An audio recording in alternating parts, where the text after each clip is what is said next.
Good morning.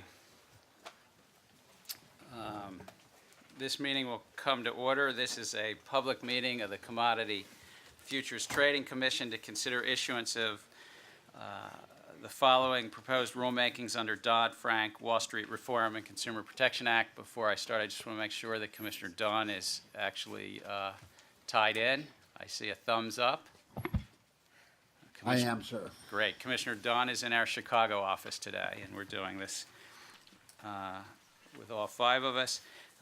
We will be considering four proposed rules today: confirmation, portfolio reconciliation, and portfolio compression requirements for swap dealers and major swap participants, which will be the first team reporting.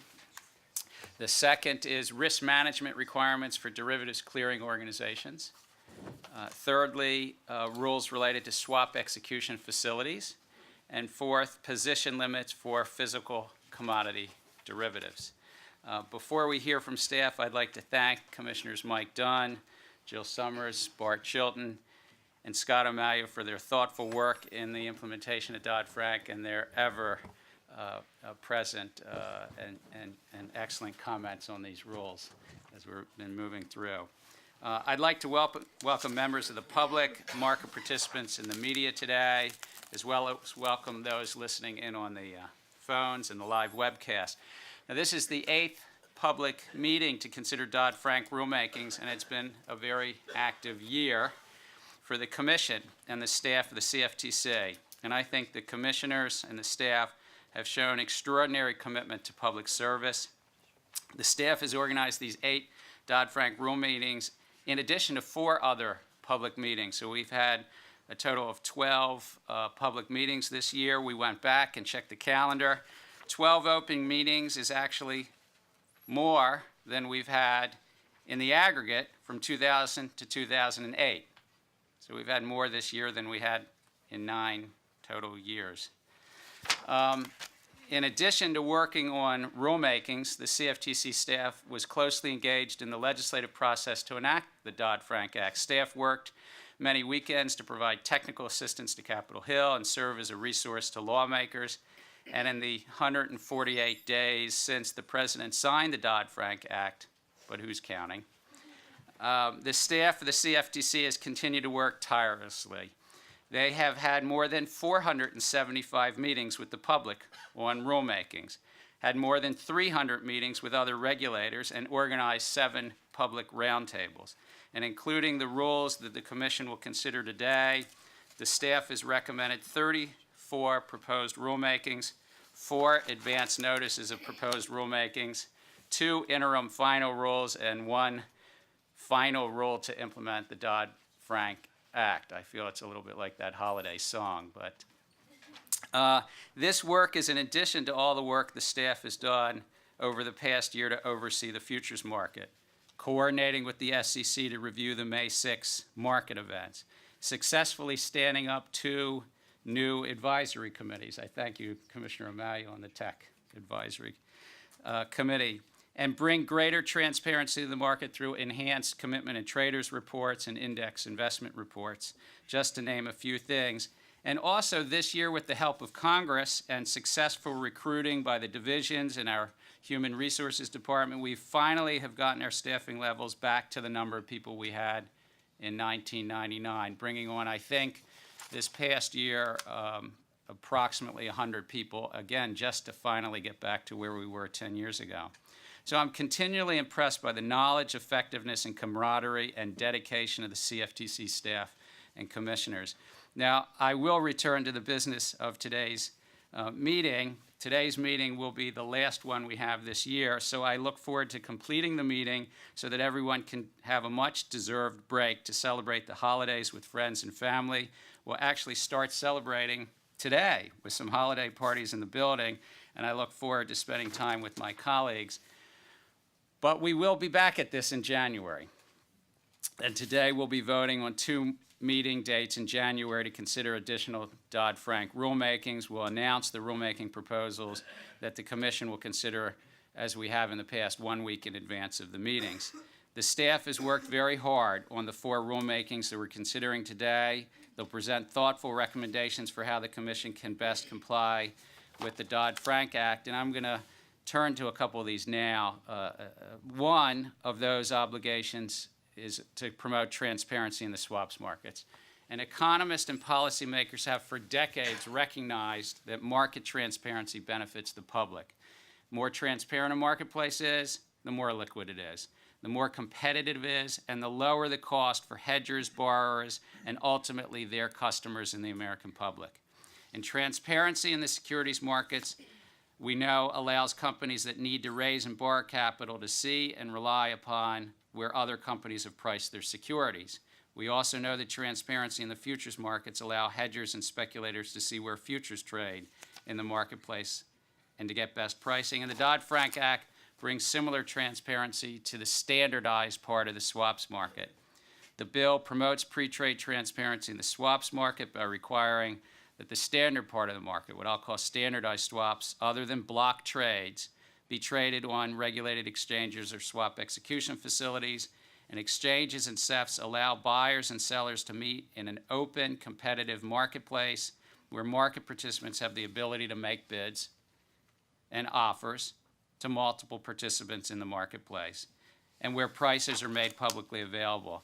I believe the proposed rule on CEFs today that the Commission will consider will fulfill Congress's intent to bring transparency and partial access to the swaps market. Another important rulemaking the Commission will consider today relates to position limits. And when the CFTC set position limits in the past, the agency sought to ensure that markets were made up of a broad group of market participants with a diversity of views.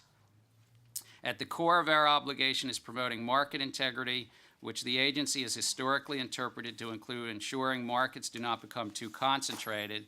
And the Dodd-Frank Act expanded the scope of this Commission's mandate to set position limits now to include certain swaps, those economically equivalent to the futures market.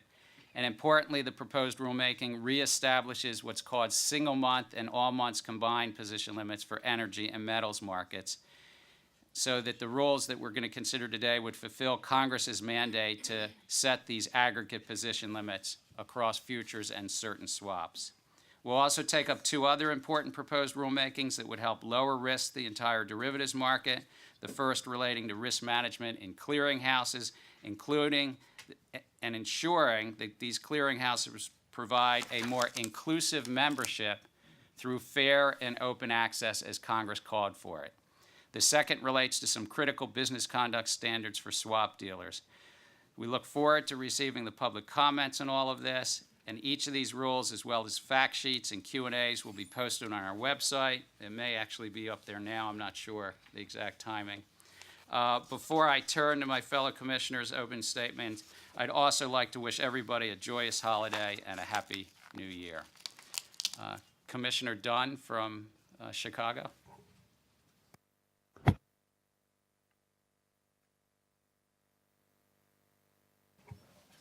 It's not connected. We're not hearing him. Oh, good. Try it again. Thank you, Mr. Chairman. Can you hear me now? Okay. I would be remiss if I didn't point out that it appears we're making real progress in the appropriations. It's something that I've been harping on for ever since Dodd-Frank has passed, and I'm very hopeful that Congress will enact on those appropriations so we can go forward and have the human and fiscal resources that we need to implement this bill. At the close of the Commission's energy position limit and hedge fund exemption hearing on August 5th of 2009, I stated that the CFTC does not have the authority to set speculative position limits in all the venues that may be affected by excessive speculation, specifically over-the-counter markets and on foreign boards of trade. Unilateral Commission action in only the markets we currently regulate would not have the desired effect of reining in excessive speculation in the future markets. Without similar steps in over-the-counter markets and foreign boards of trade, those seeking to evade the limits would simply move to venues outside of our authority. What a difference a year makes. With the passage of Dodd-Frank, the CFTC clearly has not only the authority, but a mandate to set position limits on commodity markets and over-the-counter markets. If we determine that position limits are appropriate to diminish, eliminate, or prevent the undue burdens of excessive speculation.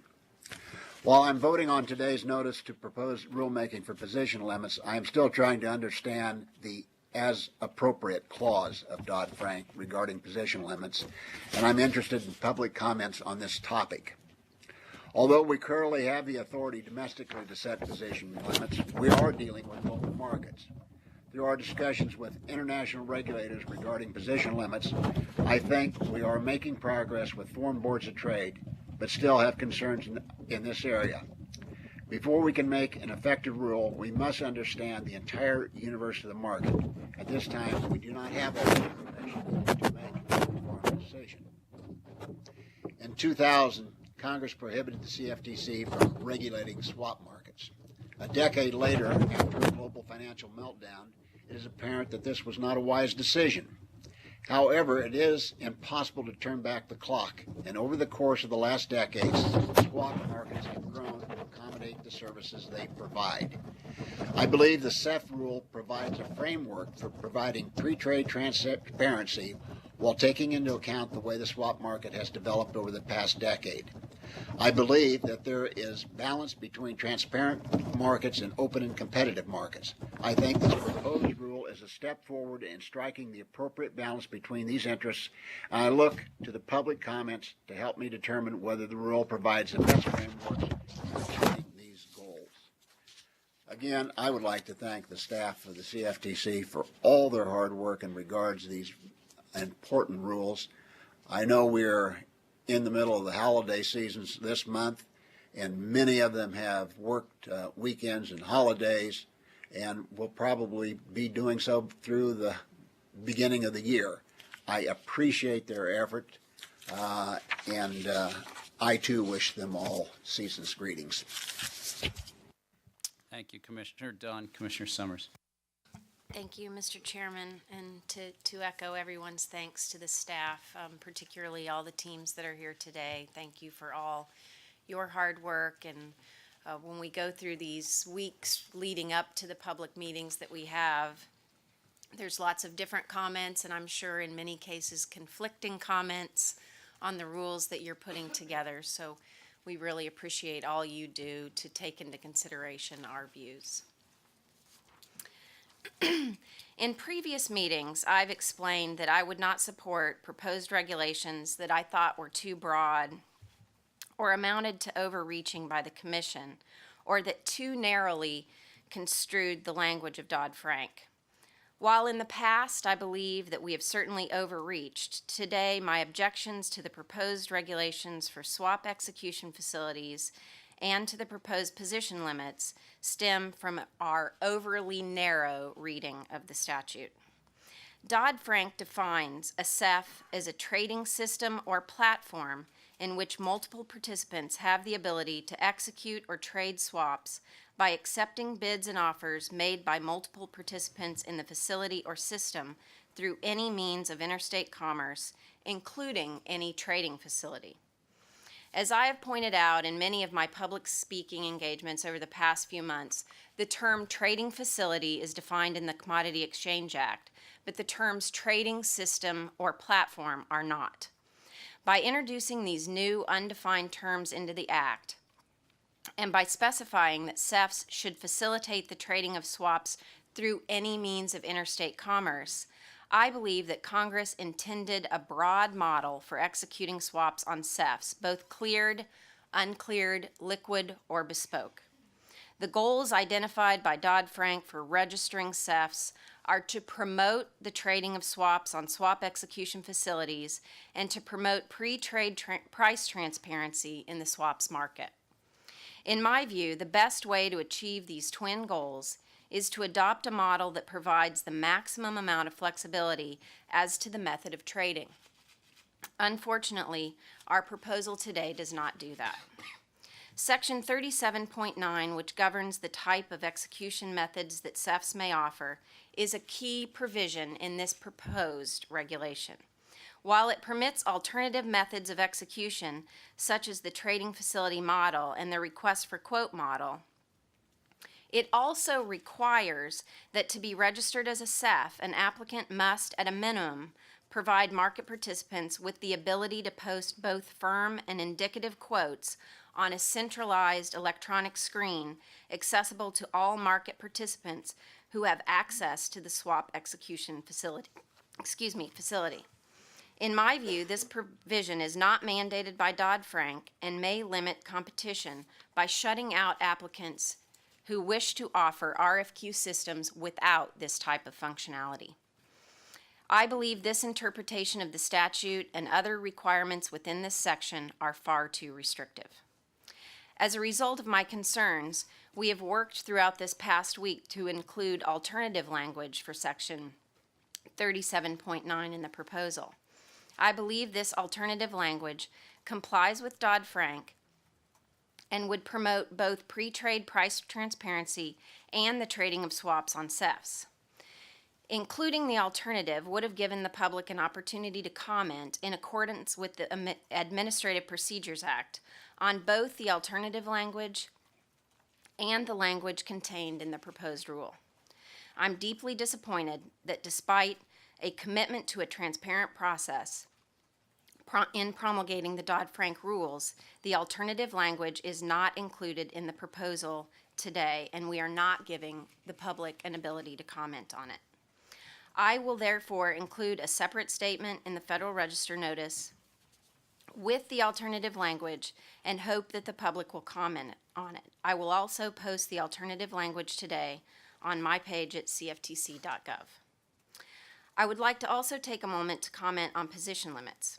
It's no secret that I have not supported imposing position limits in the past, and my views have not changed. Our authorizing committee gave us the words necessary and the word appropriate, both of which should be critical components of our analysis. But as you all know, they have not been. But even if we had made the finding that they were appropriate, today we do not have the data we need to effectively set position limits. Moreover, in the absence of any data, the limits that we set will be completely unenforceable. And I think it's bad policy to promulgate regulations that are not enforceable. Those challenges aside, I'm also concerned about an issue that was brought up in yesterday's hearing and that we have never considered, which is whether limits should apply differently to different groups or classes of traders, a distinction that Section 4AA of the Act allows us to make.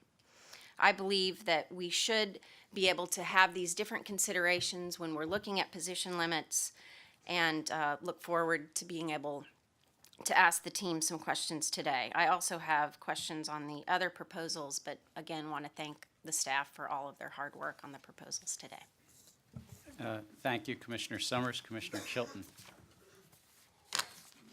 Thanks, Mr. Chairman. I'll be pretty brief.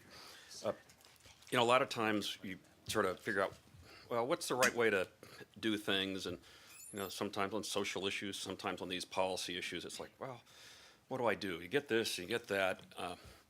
On limits, for me, it's, pretty clear. Everybody knows where I am. I've been calling for this thing for years. We all received a letter yesterday from Senator Harkin, and right in the first paragraph, it says, the requirement is mandatory rather than permissive, as has been, and has a specified deadline. So, people can disagree. That's okay. I mean, what we heard yesterday on the Hill, Mr. Chairman, is that, Congress maybe didn't even really mean this. I mean, it was their bad. I mean, maybe we didn't have to do it at all. That's not my reading of it, and that's okay. People can disagree, and people can have legitimate concerns. But for me, I sort of got a compass on this, and it's true north, and I know where I'm going, and so I look forward to a robust proposal on limits. I know that people have done a good work on this, and there's some good things in it. I'm not saying I agree with it, but there are things that are very good, and I look forward to discussing the other proposals to ensure that we not only protect American consumers, but market integrity. Thank you. Thank you, Commissioner Chilton. Commissioner Amalia. Mr. Chairman, you hit it on the head. This is the last rulemaking of this year, and I am grateful. I look forward to next year, obviously. We've done 30 proposed rulemakings, 4 advance notices, and 1 final rule. I recognize that we are only halfway through the process, and probably this has been the easiest part. The next step is to digest the mountain of comment letters that I strongly encourage the industry, the market participants, the public, members of Congress to submit and to include in our record so we can make correct decisions based on the facts in the market. We obviously are asking a lot of the industry to make all these comments. While each rulemaking has 30 days, there's a cumulative effect, thousands of pages of 30-day, 60-day comment periods. It's a mountain of work, and we've asked hundreds of questions, all of which we expect a timely response to. And I think we do need to be very flexible in taking in these responses and hearing from the public. And there may be a point when they don't have enough time to respond, and we should think about that and be very sensitive to their needs.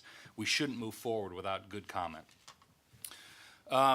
Well, since I shared Macy's list last week, the towel rack, the warming rack, towel warming rack, I'm going to share my list just before the holidays and make sure I get everything I want from Santa.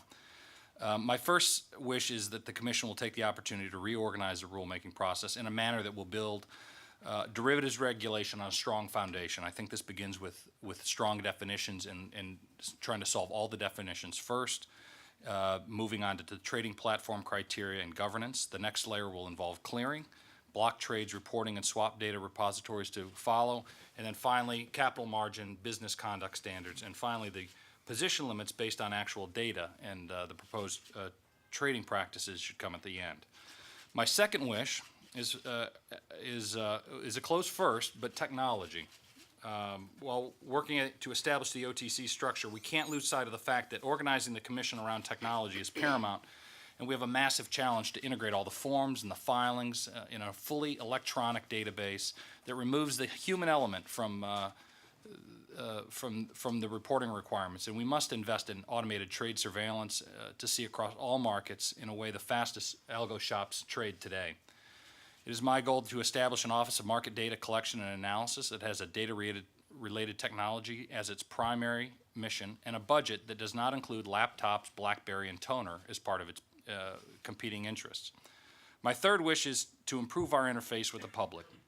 We need to respond in a timely manner to all the questions and concerns they're going to raise, and we need to assist them in understanding the avenues for timely recourse to solve disputes with registrants. My last wish is for this agency is that we will contribute to resolving the federal budget deficit. It appears Congress will not leave us with a lump of coal this year. That's the good news. But that does not solve our budget situation. The CFTC, I believe, is the best investment for taxpayers on an hourly basis, especially after the rulemakings. But we must do our part to recommend savings where we find waste, a feature that is endemic with every federal agency. On to today's rulemakings. I'd like to associate myself with Commissioner Summers' comments and concerns about the CEF. I am pleased to report that we have not wasted the week from the last CEF rulemaking. We have used the time well to develop a compromise solution that will bring transparency to the dark and markets of the OTC space. I'm mindful, as Commissioner Summers noted, that the statute provides flexibility and does not envision that the Commission will direct the swaps market to become a clone of the futures market. By and large, this market remains illiquid by futures standards and trades in significantly larger block sizes. Rather than reorganizing the market, I prefer to facilitate the trading on execution platforms with the goal of increased competition and better pricing and transparency. The compromise solution we have today does not mandate a limit order book, but will allow participants to use a variety of trading systems and platforms, including order books, request for quote systems, and voice-based systems. I believe this proposal preserves the ability of the end user and the buy side to transact large sizes in the currently opaque and illiquid markets. While I'm pleased to have established a sensible definitions, there are elements of this rule I have concerns with, and I hope the public will provide comments. First, the open access provisions in the preamble and the rule seem in conflict. Second, will this proposal continue to serve all markets and assets in a manner that is transparent and improve liquidity rather than fracture it? Finally, I question the relevance of the mandate to require traders to be reminded of firm quotes which they previously ignored in an RFQ system before executing their order. Now, position limits. Last week I was helping Macy learn more about our founding fathers and we spent a considerable amount of time discussing Thomas Jefferson. In supporting today's release of the proposed rulemaking regarding position limits, I believe we may fall into one of Thomas Jefferson's one-liners: delay is preferable to error. As the staff wrestled with this rulemaking, I've been constantly reminded that the exchange has already imposed and enforced specific position limits in the spot month based on either hard limits or a 25% of deliverable supply. These limits, of course, only apply to futures markets and those contracts deemed to be significant price discovery contracts. Without specific swap data, we have no ability to claim that we are applying enforceable limits without understanding the full size of the market, and this is something the Commission ought to be held accountable for. While the proposal meets the mandates of the Dodd-Frank Act, the proposal still suffers from significant flaws in its complexity, and the likelihood of achieving an end state of controlling excessive speculation remains in question. I'm incredibly pleased that we have eliminated the proposed crowding out provision altogether and provided for generous netting provisions. While we provided for broad bona fide hedge exemptions that extend to the counterparty of a swap, where the counterparty is hedging a cash market risk. These are all good things and demonstrate a commitment to listening to the comments we've received from participants. The proposed limits as set forth will have the greatest impact on large concentration positions in each class, but I've questioned whether they will have at all an impact on the price, and I think the activities in 2007, 2008 in global food markets should remind us that these position limits will not prevent price spikes. In conclusion, I'd like to thank the teams, Sarah, Reva, Phyllis, John, for all their hard work. The teams have done extraordinary work. They've been very responsive. I'd also like the position limits teams of Bruce and Steve Sherrod. I have the greatest aspirations for the Commission's ability to complete these rulemakings in a manner that strikes an appropriate balance between the congressional intent and the needs of the market, and whether they be the end user, swap dealer, or speculator. It is important to keep things simple, cut away the layers, and provide a clear vision of the futures and derivatives market. Thomas Jefferson said, "History in general only informs us of what bad government is." In 10 years, I'd hate to look back on this year of rulemaking and find out that we have confirmed Jefferson's worst fears. So we're going to continue to hash at these rulemakings and try to make them better along the way, and I appreciate everybody's support in working to find compromise where we can. Thank you, Commissioner May. I appreciate all of the Commissioners' comments and support throughout these 8 rulemaking meetings, but particularly this last week. I think it's been a very constructive dialogue, and that what we're considering today is better for it. With that, I think since this is our last public meeting this year, the first thing I think I'm going to consider is just with regard to 2 open meetings for January. We expect to have meetings on the 13th and 20th, again starting at 9:30 each of those days. To that end, the chair will entertain a motion to publish in the Federal Register notice consistent with the Government and Sunshine Act announcement upon open meetings to consider Dodd-Frank proposed rulemakings on those dates and times. Do I hear a motion? So moved. Second. All those in favor? Aye. Aye. Aye. Any opposed? The ayes appear to have it. The ayes have it. We'll have meetings on the 13th and the 20th of January. I also note that Commissioner Dunn is joining us by video conference from our Chicago office, may be called away before the meeting conclude. He has requested that he be permitted to vote by limited proxy for all votes taken in this meeting, a procedure we have utilized in previous meetings. I suspect he'll be here in time because we might get through in time, but just in case, to that end, I request unanimous consent to permit limited proxy voting for all votes subsequently taken at this meeting without objection. So ordered. The staff will now present. After each of these, the floor will be open for question, and following discussion, the commission will take the vote as we have with Dave Staywick calling the roll. To that end, I ask unanimous consent that all final votes for publishing proposed rules and final rules to implement Dodd-Frank conducted in this public meeting of the commission be recorded votes, and that the results of those votes be included in the relevant Federal Register releases. Without objection, so ordered. I now turn to Sarah Josephson, a non-erotic Christian, and John Lawton, who will be with us today, our third round of business conduct standards related to confirmations, portfolio reconciliation, and portfolio compression. Sarah, I guess take it away. Thank you. Good morning, and once again, I would like to thank my the incredibly talented and very dedicated team on internal business conduct standards for all of the work that they have done on this third round of rulemakings. Today, staff is recommending for the Commission's consideration a notice of proposed rulemaking on swap confirmation, portfolio reconciliation, and portfolio compression. These rules would be promulgated pursuant to Section 4SI of the CEA, which provides for timely and accurate confirmation, processing, netting, documentation, and valuation of all swaps. Confirmation, reconciliation, and compression have been recognized as important post-trade processing mechanisms for reducing risk and improving operational efficiency. These rules are especially important for swaps that will be executed bilaterally. Staff anticipates that swap dealers and major swap participants would be able to comply with each of the proposed rules by executing a swap on a swap execution facility or a designated contract market, or by clearing the swap through a derivatives clearing organization. The objective of proposed Confirmation Rule 23501 is that parties have full written documentation of all terms of their agreement as soon as possible after execution, and also upon any change in ownership during the life of the swap.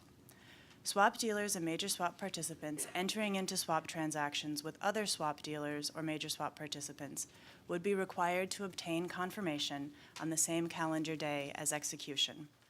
Similarly, swap dealers and major swap participants entering into swaps with counterparties that are not swap dealers or major swap participants would be required to send an acknowledgement to their counterparties for each swap on the same calendar day as execution. For the purposes of this rule, an acknowledgement can be thought of as one side of the confirmation.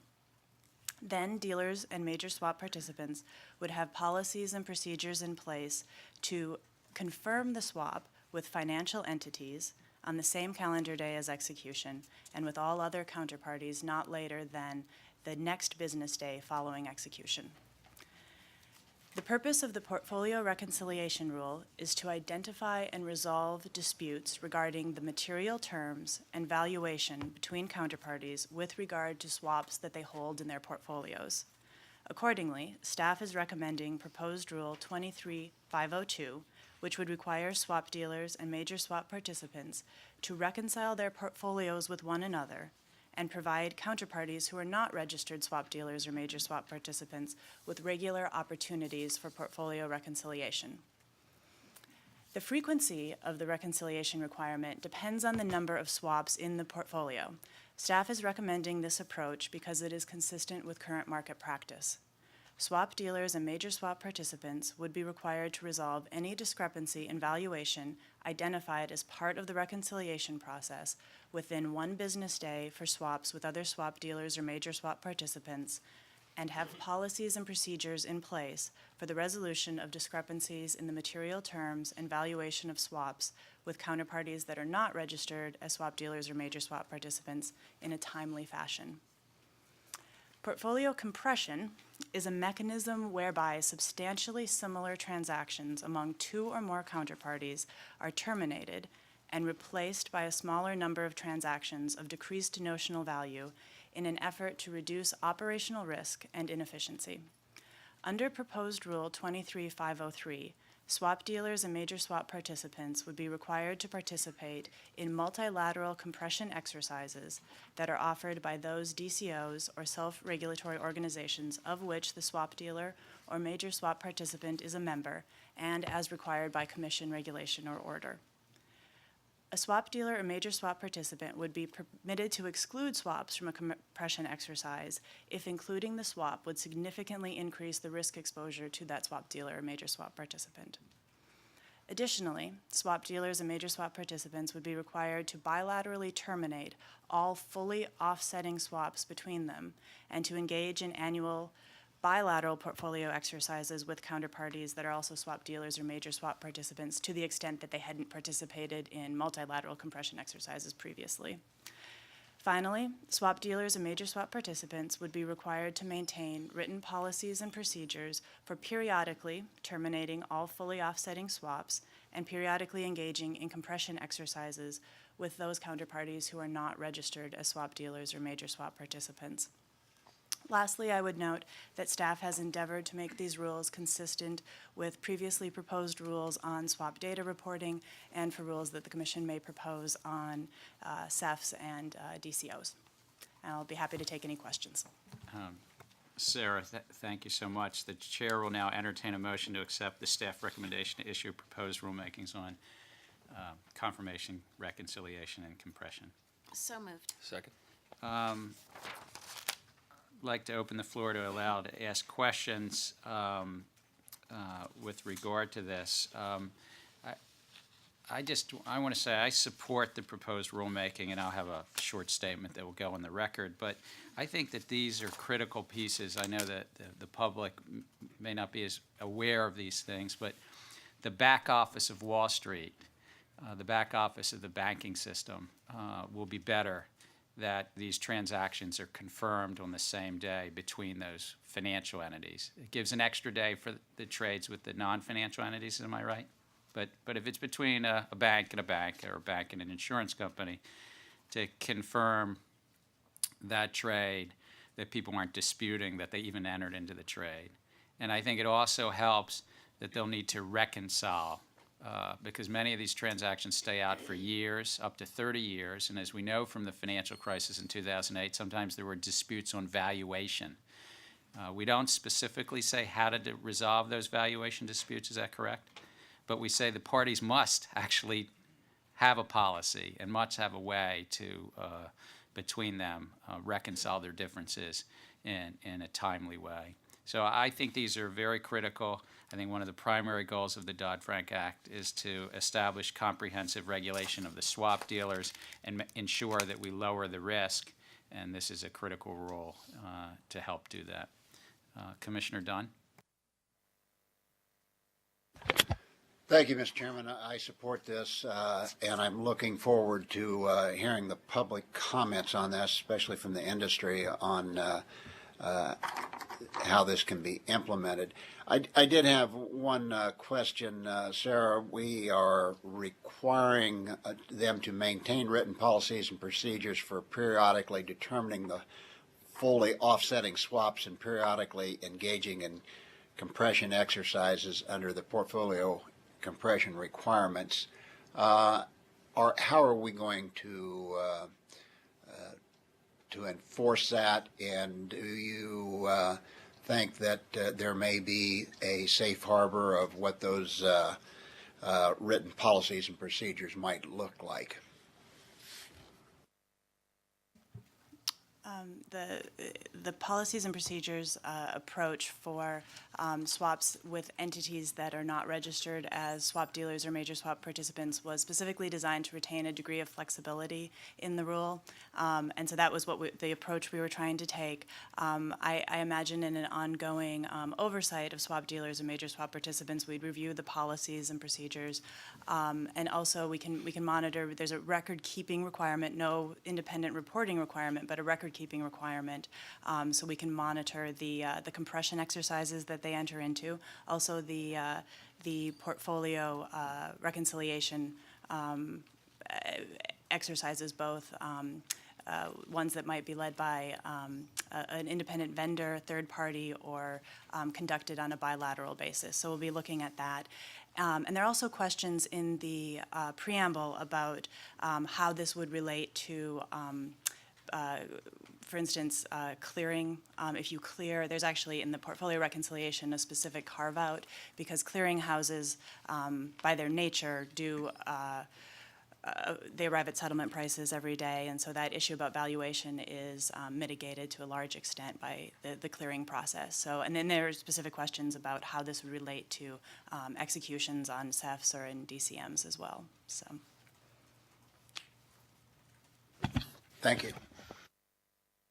If I could, before turning to Commissioner Summers, is it not also the case that if a swap dealer is a bank, the bank examiners could be looking for this. And so the Dodd-Frank Act gives the bank regulators an ability to look for compliance on all of these matters as well. Yes, that is absolutely correct. And in fact, a lot of this rule, as people will note in the preamble, builds on the work that has been done by what is called the OTC Derivative Supervisors Group, an initiative led by the New York Federal Reserve Bank. And they have been using their efforts in moral suasion to get the industry to comply with this type of these very good practices, and now they'll have rules that they'll be able to rely upon as well. Thank you. Commissioner Summers? Thank you, Mr. Chairman.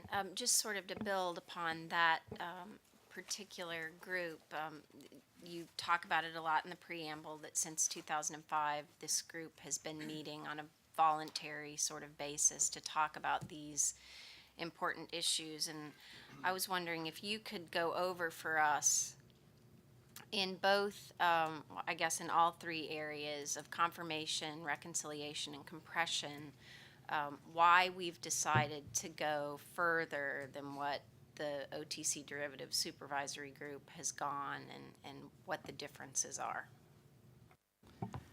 Right. So indeed, as part of the collaboration and consultation with fellow U.S. regulators, we have been working very closely with both the Board of Governors and the Federal Reserve banks, particularly the New York Fed, to get their feedback on the proposals, the term sheets, and indeed the actual rule text. And so I think that to take each one in turn, on confirmations, the way that the OTC Derivative Supervisors Group process has worked is that the group of 14 dealers, in addition to industry groups and some buy-side involvement, have made commitments, a series of commitment letters starting back in 2005. Initially, the focus was on credit derivatives, CDS, because of the tremendous backlogs in confirmation, as everyone knows. And then the commitments have expanded to different asset classes and also involved both portfolio reconciliation. The initiatives to begin clearing more OTC derivatives also stemmed from that group. So in terms of confirmations, the dealers, and these commitment letters are, I believe, are publicly available on the website for from the Federal Reserve. They have committed to confirming in a very timely basis. I think sometimes it's within the same T+0 basis that we have for credit derivatives, interest rates, and also commodities. And so I think that our commitment in that way is very close. I do note in the preamble that there are some transactions that will take longer, and this is why we're soliciting public comment. And there's a series of questions in the confirmation rule that get at this issue, allowing for structured products to make sure that we're flexible enough. And so that's where we look forward to industry comments on that front. With portfolio reconciliation, they have, and this is in the commitment letters, they've committed to reconcile those trades that are collateralized. And as I explained, we are expanding that to all trades. And then the same sort of frequency requirements for portfolio reconciliation, we've pushed a little bit on that. So they reconcile at a 500 swap portfolio level. We say 300 for those dealer-to-dealer trades. And then it's a slightly higher threshold for trades with non-registrants. And on compression, there's been a commitment to do this. The key example in the compression context is 2008, when we saw the outstanding notionals in CDS in a series of a number of months be reduced from, I think, $66 trillion to $30 trillion. And that was just reducing economically redundant trades. So to make this, to tie this into to the extent that clearinghouses do this, because there are clearinghouses that will perhaps be operating compression exercises, and the DCO team that will be presenting has a analogous compression rule, and we've worked together to develop those. So that's, I think, a summary of how we've tried to build on that industry effort and enhance in some ways, but then ask questions to maintain the flexibility. And you asked the questions with regard to the appropriateness of what we have proposed here today. So in case the comments back say we would not be able to meet those targets within the implementation date, would we be able to pull those back and still go final with a rule? Right. Well, one of the things that has been in all of the rules is a staggered implementation concept. So to the extent that we would need to stagger based on asset class or particular operational issues, yes, we'd very much welcome comments substantiating the need for that, and then we could reflect that in a final rule. Great, thank you. Thank you, Commissioner Summers. Commissioner Chilton? Thanks, Mr. Chairman. Thanks, Ms. Joseph, and you and your team has done a great job on this one. I don't sense that there's anything controversial. Perhaps during the comment period we'll hear something, but I think you've done a great job, and I support it. Thank you. Thank you, Commissioner Chilton. Commissioner Amalia? I just have one question. Sarah, what are you, fourth time up here? Congratulations. Frequent flyer award. We talk a lot about how badly we need appropriations and how to meet all these mandates that we're sending out and requiring to comply with. What are we asking in all of your rulemakings? What are the costs that we're imposing on the industry in all these rulemakings you've put forward so far? Right, so we have tried, and I'd like to thank Jody Partridge for doing the hard work of the PRA and the putting together what we think is a very accurate, or an attempt to be accurate in a lot of these rules at how much it would cost. Now, for these particular rules, in a lot of ways, the entities that are engaged in swaps have to do this already. That as the chairman mentioned, for their regular back office bookkeeping, it's just a matter of how quickly they need to do it. The other thing I would note is, especially on portfolio reconciliation and portfolio compression, there are a number of third-party vendors, service providers that offer these services, and as we note in the preamble, some of them charge based on results. So we've tried to reflect as best as possible the costs, but again, we look for industry feedback if we've gotten that wrong. You think there's a chance with a mandate prices go up? It could be, but it could also be that with the scale, prices could come down. And we're not forcing them to use third-party vendors. They can also do it yeah, bilaterally. they can do it bilaterally. I must add, the idea of two so supposedly sophisticated institutions not knowing what kind of deal they have is ludicrous to me. When I first The question was, it's just- wasn't, do I'm you have not- sympathy for swap dealers? I get Yeah, that probably isn't going to be the first, because don't break out the tissues, I get that, but I was just asking Yeah. how much this is going to cost no. in cumulative. it'll cost something. I think we've done the cost-benefit analysis, but this is something they've got to do. If an exchange or a DCO did not do this, we kick them out of business. So to me, it's, and the other point is, I know I'm on a soapbox, but commitments are one thing, but commitments without the force of law, in my humble opinion, and maybe this is the policeman in me, are meaningless, again. So, I think it's essential that there be a regulation that we can tell somebody, you got to do this. So, this shouldn't be a surprise to people. The New York Fed has been, on them since 2005, except that there hasn't been that, that caning element of it, which I think is important here. So, It's the holidays. How about some sympathy? The public has gotten to know many of our staff, and I imagine that they're getting the same affection we have for Ananda and his passion. Before calling the vote, I do think that each of these three pieces, in and of itself, is very significant to lower risk. That the dealers confirm their trades with financial institutions on the same day. Big. They're doing it mostly now, but as Ananda points out, it's just a commitment, and now it will be a rule. Even, as you said to Commissioner Summers' excellent question about portfolio compression, not something a lot of people know about, but after 2008, the credit default swap marketplace went from 60-some trillion to 28 trillion. And you might say, well, that was just bookkeeping. But that lowers risk because it's a lot fewer disputes, paperwork, uncertainty if one of the parties fails. So each of these are very big. And I thank you for working so closely, by the way, with the New York Federal Reserve and the Federal Reserve and the FDIC and the OCC, because I know you've done that and shared all this with them. So with that, Mr. Stawick, do you want to call the roll? Commissioner O'Malley. Aye. Commissioner O'Malley, aye. Commissioner Chilton. Aye. Commissioner Chilton, aye. Commissioner Summers. Aye. Commissioner Summers, aye. Commissioner Dunn. Aye. Commissioner Dunn, aye. Mr. Chairman. Aye. Mr. Chairman, aye. Mr. Chairman, on this question, the yeas are 5, the nays are 0. Thank you, Mr. Stawick. The staff recommendation has been accepted and by the 5-0 vote you announced, and we will send it to the Federal Register. Thank you very much, and I think, Ananda, you stay. The public has such affection for you. You stay right there. And the clearinghouse team is going to come up. Well, John Lawton is already here, and then Phyllis Dietz, who's our team lead, is coming up. Yes.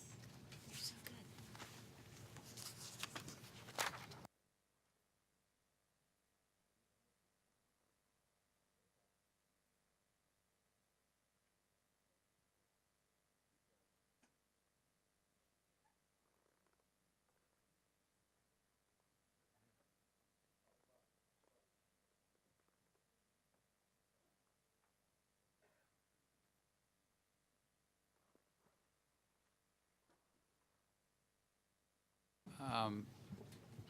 Bob Wasserman from the Division of Clearing and Intermediary Oversight, and the public might know, has also been our team lead on bankruptcy and segregation issues. Ann, it's good to see you in. Ann Pulaski, also from the division, who's been working on key parts of this role, and Phyllis, the team lead, and John Lawton and Ananda. Why don't you take it away, but I think we'll have much to hear from. Thank you. Thank you. Good morning, Mr. Chairman and Commissioners. I am pleased to recommend that the Commission approve for publication in the Federal Register proposed regulations that would revise procedures for derivatives clearing organization registration and implement 6 core principles for DCOs, including systemically important DCOs. I'd like to take this opportunity, as others have, to thank the members of the DCO and CIDCO rulemaking teams for their many contributions, and I would particularly like to thank the clearing policy, DCO review, and risk surveillance staff in Chicago for their enormous contributions to this particular rulemaking. Following a brief overview of our proposal for DCO registration applications, my colleagues will present proposed rules implementing the following core principles: participant and product eligibility, which John Lawton will discuss, risk management, settlement procedures, treatment of funds, and default rules and procedures, which Ann Pulaski, who's our lead attorney on this matter, will discuss. And then Bob Wasserman will close with system safeguards. Turning to application procedures. In reviewing an application for DCO registration, the staff and, in turn, the Commission has to evaluate the applicant's ability to comply with the DCO core principles. The Commission has issued general guidance regarding compliance, but staff, and no doubt many applicants as well, have found the guidance to be too general to be very helpful. We are therefore recommending that the Commission propose a mandatory use of an application form that would be comprised of a cover sheet and a series of detailed exhibits that would provide a comprehensive record upon which the Commission could base its decision. The staff believes that use of the new Form DCO will make the registration process more transparent, will clarify for prospective applicants the registration standards, and will allow us to process applications in a consistent manner. Thank you. Okay, good morning. I will proceed with the proposals with regard to participant and product eligibility. Core Principle C, as amended by Dodd-Frank, requires each DCO to establish appropriate participant and product eligibility standards. With regard to membership, DCOs must require sufficient financial resources and operational capacity to meet the obligations arising from participation. Core Principle C further requires that such participation and membership requirements be objective, be publicly disclosed, and permit fair and open access. With respect to product eligibility, Core Principle C requires that each DCO establish appropriate standards for determining the eligibility of contracts submitted for clearing.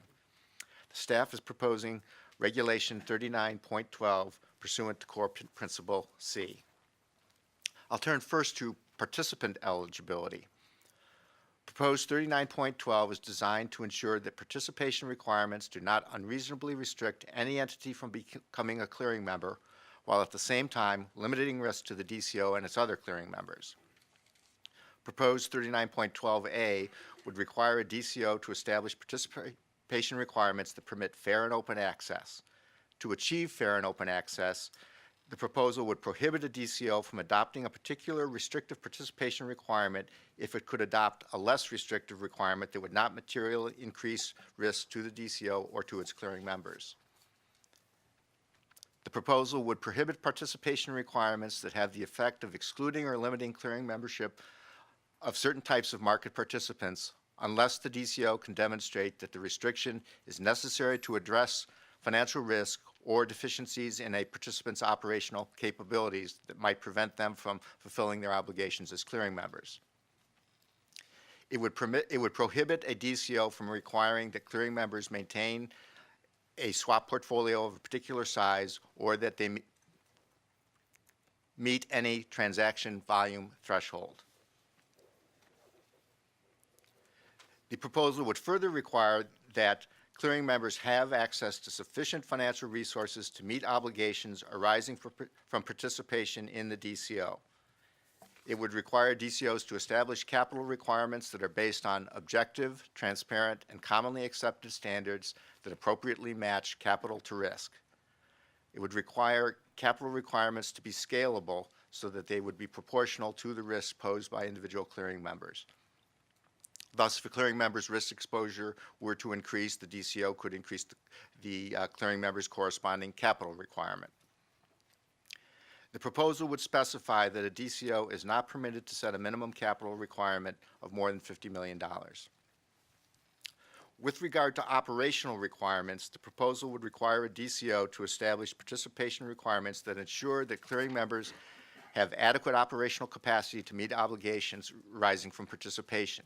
This would include, at a minimum, the ability to process expected volumes and values of transactions within required timeframes, including at peak times and on peak days, the ability to fulfill collateral payment and delivery obligations, and the ability to participate in default management activities as required by the rules of the DCO. Strong participation requirements will not limit risk if they're not satisfied on an ongoing basis. Core Principle C requires that each DCO establish and implement procedures to verify on an ongoing basis the compliance of each participation and membership requirement of the DCO. The proposal would codify this requirement. A DCO cannot effectively monitor clearing members if it's not adequately informed about their financial status. The proposal would address this point. Specifically, it would require DCOs to in turn require their clearing members to file periodic financial reports with the DCO that contain any financial information that the DCO determines is necessary to assess whether the requirements are being met. Turning now to product eligibility. Proposed 39.12B would require a DCO to establish appropriate requirements for determining the eligibility of contracts submitted for clearing, taking into account its ability to manage the risks associated with such contracts.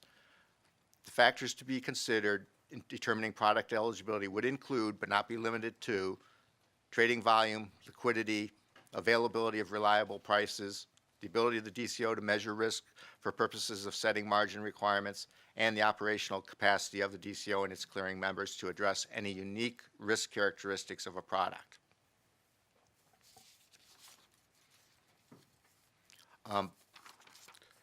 Section 2H1B of the Act requires a DCO to adopt rules providing that all swaps with the same terms and conditions submitted to the DCO for clearing are economically equivalent within the DCO and may be offset with each other within the DCO.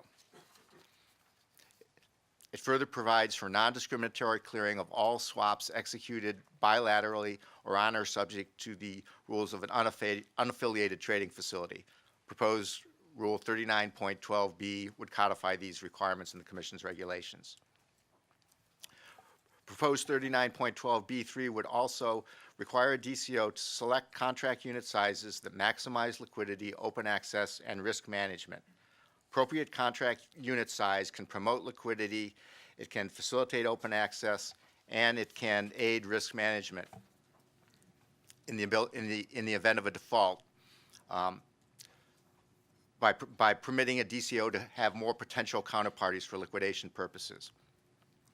Finally, the proposal would require each DCO that clears swaps to have rules stating that upon acceptance of a swap by the DCO for clearing by a clearing member on behalf of a customer, all the terms of the swap as carried in the customer account on the books of the clearing member must conform to the terms of the cleared swap established under the DCO's rule. The purpose of this provision is to encourage standardization of swaps and to avoid any problems that might arise based on a difference between the terms of the swap as carried at the DCO level and as it carried at the clearing member level. Thank you.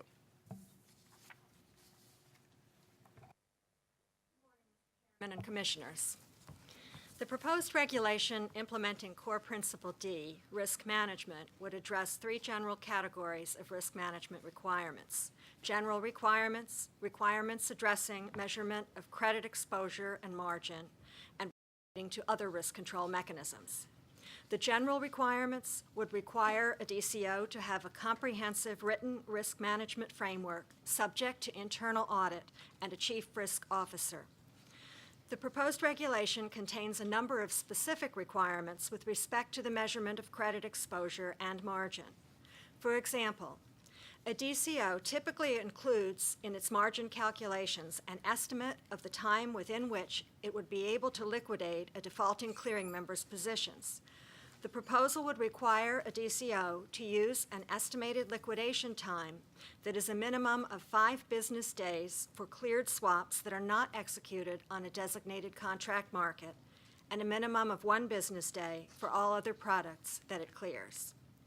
Margin coverage would have to meet a confidence level of at least 99% based on data from an appropriate historic time period with respect to the following: each product that is margined on a product basis, each spread within or between products for which there is a defined spread margin rate, each account held by a clearing member at the DCO by house origin and customer origin, and each swap portfolio by beneficial owner.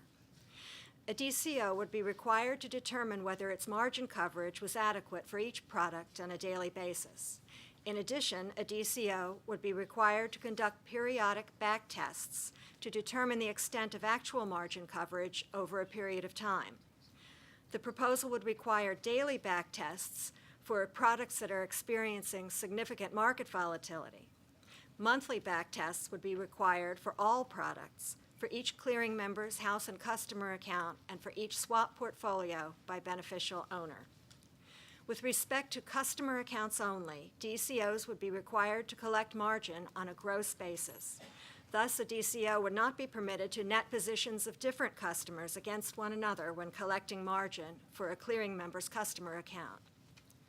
With respect to other risk control mechanisms, the proposal would require a DCO to impose risk limits on each clearing member's house and customer account to limit its risk exposure relative to the clearing member's financial resources, the DCO's financial resources, or both. A DCO could only permit a clearing member to exceed such a risk limit if it posted additional margin. A DCO would be required to obtain from its clearing members copies of all large trader reports that clearing members filed with the Commission, and review those reports on a daily basis, including reviewing each large trader's positions reported by any of the DCO's clearing members. The proposal would require a DCO to conduct daily stress tests with respect to certain large traders and weekly stress tests with respect to all clearing member accounts by house and customer origins and all swap portfolios by beneficial owner to compare the impact of potential price moves to the financial resources of the large traders and clearing members. A DCO would also be required to offer multilateral portfolio compression exercises on a regular basis for its clearing members that clear swaps, to the extent that such exercises are appropriate for those swaps that it clears. The proposed regulation implementing core principle E, settlement procedures, would require a DCO to effect a settlement with each clearing member at least once each business day, and to have the authority and operational capacity to effect a settlement with each clearing member on an intraday basis, either routinely, when thresholds specified by the DCO were breached, or in times of extreme market volatility. DCOs would be subject to 3 requirements in order to limit their exposure to settlement bank risks. First, a DCO would be required to have documented criteria for acceptable settlement banks for the DCO and its clearing members, addressing capitalization, creditworthiness, access to liquidity, operational reliability, and regulation or supervision of such banks. Second, a DCO would be required to monitor the approved settlement banks on an ongoing basis to ensure that they continue to meet the documented criteria. Finally, a DCO would be required to monitor the range and concentration of its exposures to the settlement banks in the event that the settlement bank with the largest share of settlement activity were to fail. The proposed regulation implementing core principle F, treatment of funds, would require a DCO to comply with any applicable customer segregation requirements. The proposed regulation would also establish the procedures that must be followed and the information that must be submitted to the Commission by a DCO seeking approval to either commingle futures positions in a swaps account governed by Section 4DF of the CEA, or to commingle swaps in a futures account governed by Section 4DA of the CEA. The proposed regulation would require a DCO to limit the assets it accepts as initial margin to those that have minimal credit market and liquidity risks without specifying which particular assets are acceptable. However, it would specifically prohibit a DCO from accepting letters of credit as margin. The proposed regulation would require the valuation of assets posted as margin on a daily basis, the application of appropriate haircuts and appropriate concentration limits as necessary to ensure liquidity. Any investment of customer margin funds would have to comply with the Regulation 1.25 requirements, whether the customers are futures customers or swaps customers. The proposed regulation implementing core principle G, default rules and procedures, would require a DCO to maintain a current written default management plan and to conduct and document a test of the plan at least once a year. The proposal would require that in the event of a clearing member default, a DCO must have the authority to promptly transfer, liquidate, or hedge the customer or proprietary positions of the defaulting clearing member. In addition, a DCO would be permitted to auction or allocate those positions to other clearing members. However, if a DCO's rules permit it to require other clearing members to accept an allocation of a defaulting clearing member's positions, the allocation would have to be proportional to the size of the accepting clearing member's positions at the DCO. The proposed regulation would also require a DCO to review a clearing member's continuing eligibility for membership if it filed a bankruptcy petition and to take appropriate action with respect to its positions. Thank you. Thank you. I'm going to deal with core principle I, and I'm going to briefly discuss 3 issues: system safeguards, business continuity standards for all DCOs, and business continuity standards for systemically important DCOs. In terms of system safeguards, Regulation 39.18 implements core principle I's requirement that each DCO have a program of risk analysis and oversight with respect to operations and automated systems. Specifically, these systems must have adequate scalable capacity, and the program needs to address issues such as information security, business continuity and disaster recovery, which I'm going to talk about a little bit more later, capacity and performance planning, systems operations, systems development and quality assurance, and physical security and environmental controls. The key issue is that the DCO is required to follow generally accepted standards and industry best practices. So in other words, we're not being prescriptive in terms of the exact standards, rather they need to follow what is essentially industry best practice. In terms of business continuity and disaster recovery for all DCOs, the business continuity and disaster recovery plan needs to address physical, technological, and personnel resources. In other words, you can't just simply have wonderful physical and resources and computers and not address your people. The recovery time objective for all DCOs would be not later than the next business day. In addressing the resources for this, you may meet this through your own resources, including, for instance, cross-training of people, or the regulation explicitly notes that you may meet these requirements through written outsourcing arrangements. The regulation requires periodic objective testing and review of the automated systems and of the business continuity and disaster recovery plan. And you have to use testing protocols that ensure that the DCO's business continuity resources are sufficient to meet the recovery time objective. Testing must be conducted by qualified independent professionals, and reports setting forth the protocols for these tests need to be communicated to and reviewed by senior management, as well as, of course, the results of the tests. The regulation calls for a more searching review of tests with few or no exceptions, on the theory that if you have a test that you do too well on, perhaps it wasn't a searching enough test. And the tests also must show that you work with your members and your service providers. Tests must also be coordinated with clearing members and providers of essential services such as telecom, water, power, and the like. Specifically with respect to systemically important DCOs, the Commission had proposed some rules back in May under which we were going to designate which of the DCOs, among other things, were critical. With respect specifically to DCOs, since Dodd-Frank has essentially established through the FSOC designation criteria and a designation process for which DCOs are systemically important, rather than duplicate that process, we will follow those designations. And so those are the DCOs who are subject to these higher standards. The higher standards come in two areas.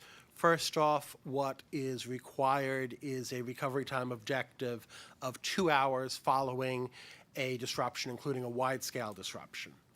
In order to meet that, there is a requirement of geographic dispersal of resources.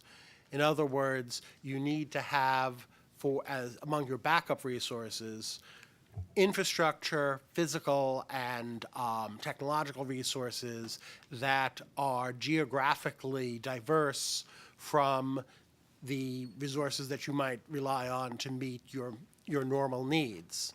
And with respect to personnel, you need to be having separate personnel, that is, personnel outside of the normal commuting area of a primary location, so that in the event that such personnel are temporarily or permanently unavailable, essentially you have your backup resources. The implementation date for this, since this is a higher standard, would give a minimum of a year or July 30th, 2012. Thank you. That it? That concludes our presentation. No more? I think, anyone else here? We have a cast of thousands. No, I'm kidding around a little bit. Let me entertain a motion with regard to the risk management requirements for derivatives clearing organizations. So moved. Second. I'd like to open the floor now to allow commissioners to ask questions. Let me say, I was kidding around a little bit, but this is a really critical set of roles.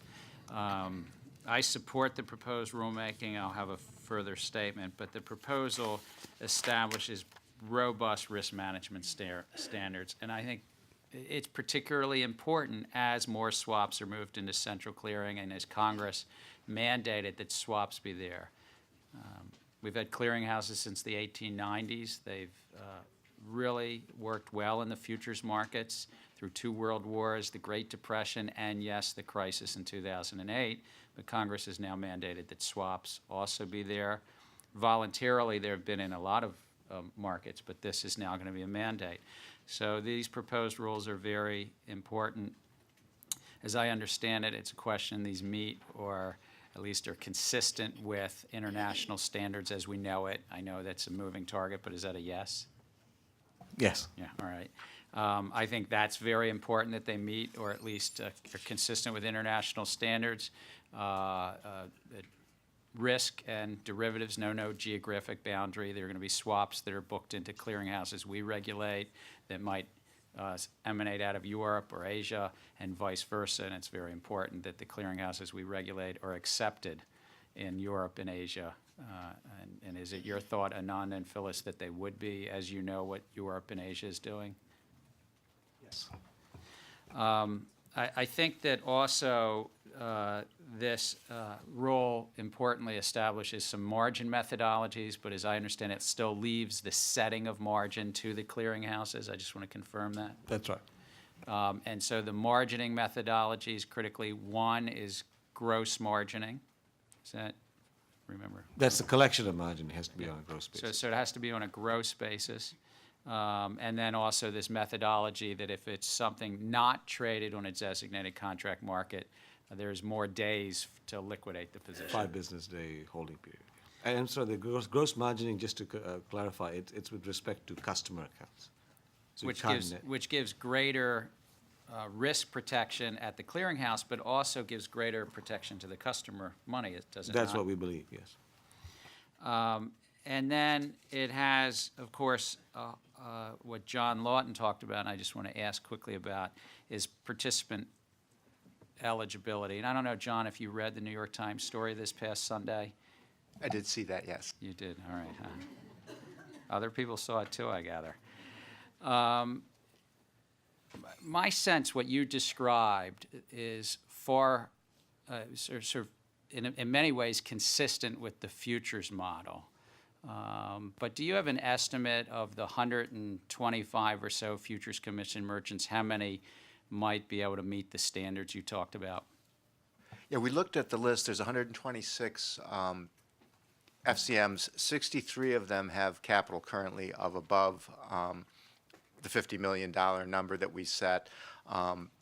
There's most of the ones that are below are not currently clearing members anyway. There are a few clearing members that are below the current clearing members at our existing DCOs that are below that $50 million number. They tend to be more specialized in some of the agricultural products. And my sense is this goes to the heart. I mean, we were working on this rule for months now, but this goes to the heart of the issues that the New York Times raised about that in swaps clearing today, they're rather inclusive. They have, I'll call it an exclusive group of members, which is far more exclusive than in the futures clearing model. Is that correct? Right. I mean, some of the clearing organizations have, for example, $1 billion capital requirement, which would exclude most FCMs. And as I understand it, they also exclude people that aren't currently swap dealers, even if they are a futures commission merchant. That's correct. And yet Congress said that they have to have a core principle for fair and open access. Is that I understand? Right. Yeah, so here we have a rule, and I think is a very important feature of this rule, is that we're saying that the clearinghouses, to protect themselves in risk, can scale somebody's participation with the amount of resources that member has, but can't exclude them, but can scale them. Is that right? Right. So we've seen in the past there have been clearinghouses that had capital-based position limits, so that if your capital is $50 million, you can only take on a certain amount of risk. If your capital is $100 million, you can take on twice that amount of risk and so forth. And it would generally be tied to the margin requirements. And they would also typically have some sort of provision for flexibility. If someone bumped up against their limit, they could potentially either get a capital infusion or pay an additional margin charge for the increment of position above their limit. But we still allow the clearinghouse discretion to sort of set that scalability and how That's they right. look at it. So I think it's very important. I think this will lower risk to the American public. I think it will allow, as Congress said, fair and open access to these clearinghouses, as we really have in the futures world right now. We just don't yet have it in the swaps world, in my opinion. Some of the swaps clearinghouses do better than others, but I won't get into naming names. And then Bob Wasserman, I just have a question over on the recovery time. Did you say that the 2-hour recovery time is just for systemically important clearinghouses or for all clearinghouses? No, that would be just for CITGOs, the And systemically important ones. I see. So we of course, it would await until the Financial Stability Oversight Council moves through their process and designates, some number of systemically important clearinghouses. Yes, and then through implementation, there would be a minimum of 1 year, and in any event, not before July 30th, 2012, that the systemically important DCOs would be subject to those standards. And how does that compare, this 2 hours, to international standards, or if there is such a thing? I see Jackie Mesa here too, who's 2 head of our hours international. is seems to be the evolving international standard. All right, Jackie, is that?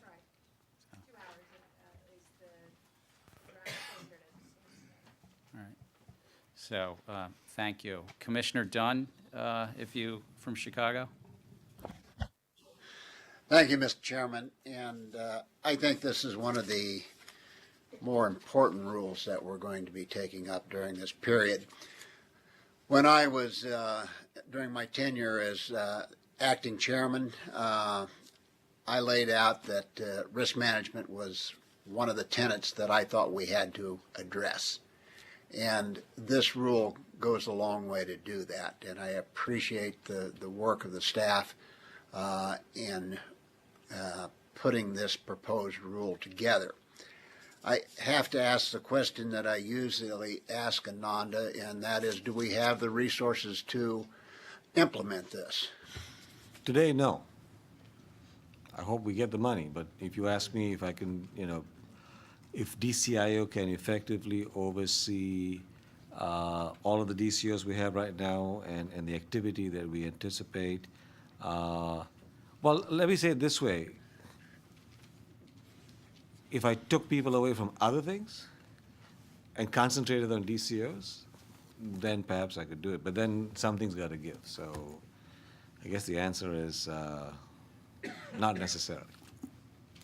It's all a matter of priority. So I hope Congress does the right thing. I'm sure we're going to get a lot of comments about added cost of this particular regulation. And has the staff given any thought to what added cost might be and whether it's reasonable? A lot of it is, codification of current industry practices, which we have been, the division has been trying to get people to do through our DCO reviews. So, there might be some added cost, but we think the benefits in terms of safety and soundness outweighs the cost. And, as the Commissioner is aware, all it takes is for a lack of confidence in one DCO, and there's going to be a spillover effect because people will stop trading on that market if there's no confidence in the DCO. So, we think it's essential that the safety and soundness of DCOs, remain at a high level at all times. And we believe if the Commission votes on, this proposal and makes it final, we believe that this will go a long way towards achieving that goal. I noted that Commissioner O'Malley brought up the cost of implementation in the previous regulation that we were contemplating. When we write a regulation, there are always some boilerplate things that we have to put in there, seeing if we meet the Regulatory Flexibility Act, to see if we meet the Paperwork Reduction Act. But we're also required to do a cost-benefit analysis. And for folks that are looking at commenting on these regulations, please keep that in mind, that those are in there, although they're boilerplate as required by law, it is something that we have to take into consideration as we implement these regulations. Mr. Chairman, I'm going to ask a question of you rather than the staff, and that is on the CIDCO. There are additional requirements for CIDCO, but at this time there are no CIDCOs, and there won't be until the FSOC actually designates some. Do we have an idea of when we might get designation of CIDCOs? It's a very good question, Commissioner Dunn. The Financial Stability Oversight Council put out an advance notice of proposed rulemaking so that they could move forward on a actual rule on the designation criteria. I believe that that process is moving expeditiously, but it's most likely to try to complete a rule sometime in the spring to early summer of 2011. I can't speak for the whole council. I'm just one member, but I've recommended to Secretary Geithner and the whole council in public and in private meetings that we'd like to have that designation process completed so that next summer whichever financial market utilities in our jurisdiction would be designated. The Securities and Exchange Commission has a similar interest. There are, a number that they regulate. There are a number that we have 14 clearinghouses we regulate. We're aware of, Ananda, I think we're aware of 6 more that might be seeking application. Right now, we have 3 applications which are all on the commission website for comment. We might get 2 more. So 19, 20. Yeah. So we'll have 19 or 20. Again, others, everybody's free to apply. But in terms of which of those 19 or 20, and they have to really truly be systemic and so forth, it's our hope that the Financial Stability Oversight Council could do that and do the designations so that by next summer, those institutions that are designated by that council know it. Thank you, Mr. Chairman. I appreciate your taking the time to answer that concern. I applaud you for the staff for having the mandatory application form. I think that goes a long way in telling folks what we expect.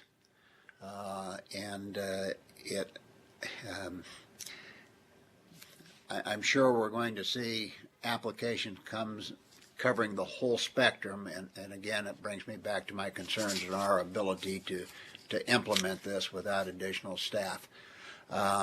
Once again, I think this is one of the most important things that we're going to be taking up in this whole series of rulemaking, and I look forward to hearing from the public on this as to whether we're getting it right or we're not getting it right, whether it's going to be an excessive cost, whether people will still use the market. But again, this is one of the more important regulations in my opinion. Thank you, Commissioner Dunn. Commissioner Summers. Thank you, Mr. Chairman. I'm going to start just with a comment with regard to some of the provisions in this proposal to say that I support many of the provisions that are in this proposal with regard to open access because I think they're very reasonable, and just to go through a couple of them, that the prohibitions for DCOs prohibit DCOs from requiring clearing members to be swap dealers, from requiring them to have a swap portfolio of any size, prohibit them from requiring that they meet any sort of transaction volume threshold. I think that's all very reasonable, sufficient financial resources and operational capacity. But then we get down to setting a minimum capital requirement, which is just not the way we usually do business here at the CFTC. So we picked a number of $50 million, and I guess I look forward to comment from industry participants and especially DCOs or those who may know that they're going to be SIDCOs on the appropriateness of that number and whether we got that right. My questions with regard to this proposal are on the business continuity and disaster recovery. I do have some concerns about the recovery objective, recovery time objective. And one of the footnotes that's in the proposal talks about the white paper that other financial regulators put out. I think it was in 2003, so it perhaps is a little stale at this point. But the language in the white paper says that the clearing organizations should develop the capacity to recover and resume clearing and settlement activities within the business day on which the disruption occurs, with the overall goal of achieving recovery and resumption within 2 hours. Do we know if other financial regulators in the U.S. are going to change their view on this with the language saying it's the objective is 2 hours, but it could be within the same business day? Because our rule says it has to be within 2 hours. So we've gone a little bit further. I think we've gone a little bit further than the white paper. I think it's fair to say that a number of the other financial regulators have indeed been working perhaps in less formal means, but perhaps no less effective, to get folks towards that 2-hour recovery time objective. Okay.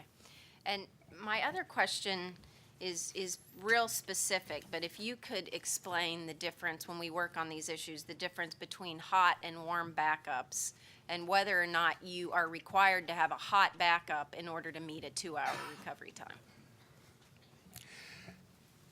The difference is whether you have machines that are operating, that is to say they have the data, the machine is actually operating, but it's not operating, say, in parallel. And so, for instance, one mode that you might have, which is more in the nature of the hot, is where you have machines operating in parallel and doing the same thing.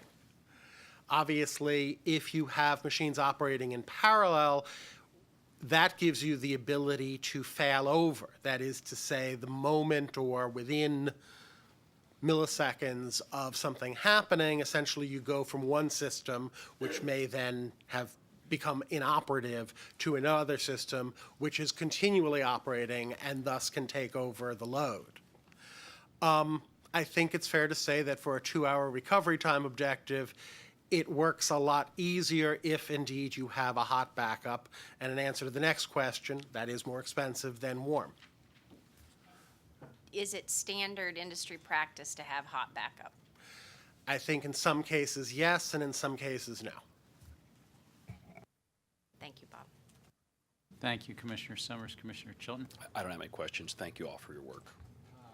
Before, I'm going to turn to Commissioner Amalia, but one thing that I know that we've worked jointly together on, and I thank Ananda and the team for incorporating some things, but I want to associate, because you had raised it in earlier meetings, is portfolio margining.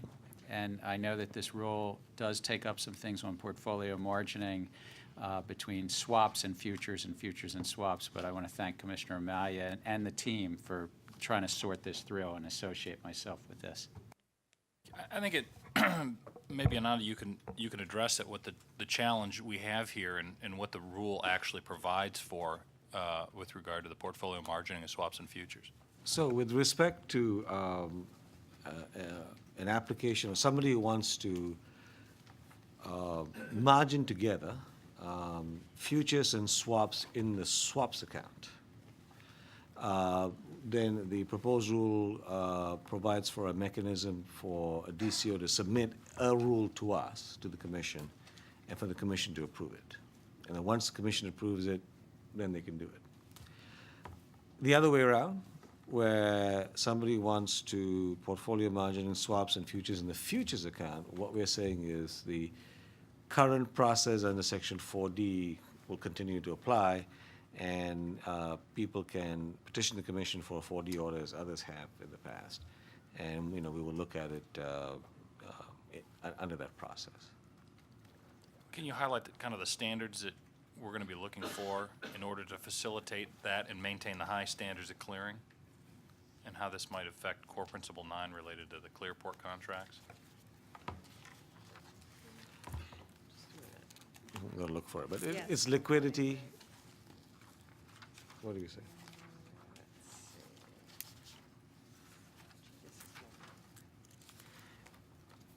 Liquidity, how you're going to margin the products, the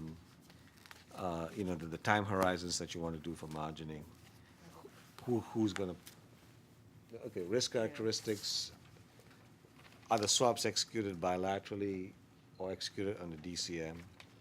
Because this is just my opinion, if a swap is on a DCM and meets all the requirements that the commission imposes on DCM trading, then in my humble opinion, there's not that much difference between a swap and a futures contract because it'll have the same kind of liquidity. And then, the liquidity of the markets, if you want to commingle futures and swaps, it's not just liquidity of the swaps market, it's also the liquidity of futures market. Because sometimes what people do say, if there is a failure and somebody has to manage a portfolio, reducing the risk of a portfolio, it doesn't just involve getting out of positions, it could be taking positions in risk offsetting markets so that you reduce the risk in that way. So we'll look at that as well. And prices.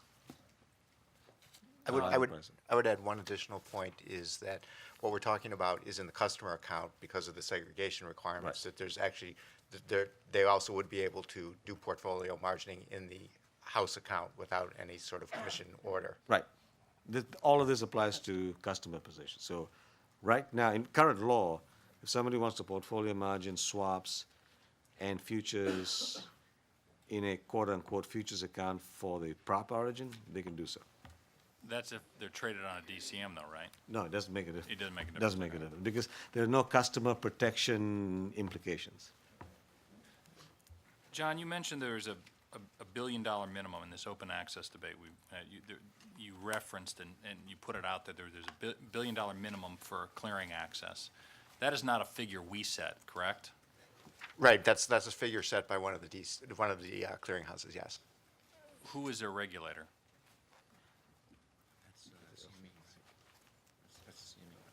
See, it's us. The $1 billion figure Yeah. we set? No. This is the. We approved? Well, under current law, They CFTC certified they it. certified it. Okay. In regard to the fair and open access provision, it requires that clearing members shall have access to sufficient financial resources to meet the obligations arising from participation in a DCO in, quote, an extreme but plausible market condition. You want to put some flesh on the bone on that one? What are extreme, and can you give, is it a different standard we've seen? Is it a similar standard we've seen in clearing, or is this brand new? That's the standard that we've used for financial resources at the DCO level when we say that they must be able to meet the default of their largest clearing member in extreme but plausible market conditions. So we're sort of carrying that same standard down to the firm level. I think very broadly stated, you would say that they're going to set margin requirements to cover 99% of market moves. So extreme but plausible market conditions are market conditions in that 1%, some market move that's beyond the 99% coverage that your margin would normally cover. Okay, so this is not a new term. People should be very familiar with it. That's right.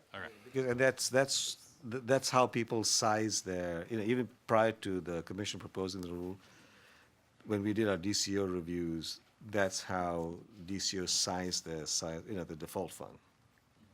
That's the the conditions that they use. Yeah, I would just also add that that is a term used by the Commodity Exchange Act in talking about financial resources and the minimum amount of financial resources, coverage of the largest exposure in extreme but plausible market conditions.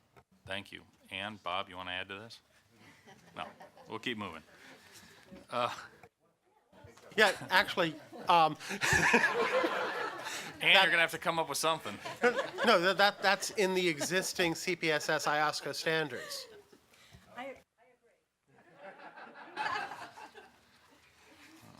must be no comments on this one then. The issue regarding product eligibility, the rule amends 39.16 little b for DCOs to select contract sizes that maximize liquidity, open access, and risk management. The rule says to, quote, and to the extent appropriate, a DCO shall select contract units for clearing purposes that are smaller than the contract units in which the trade submitted for clearing were executed. Can you walk me through that process? And then I have another follow-up on it.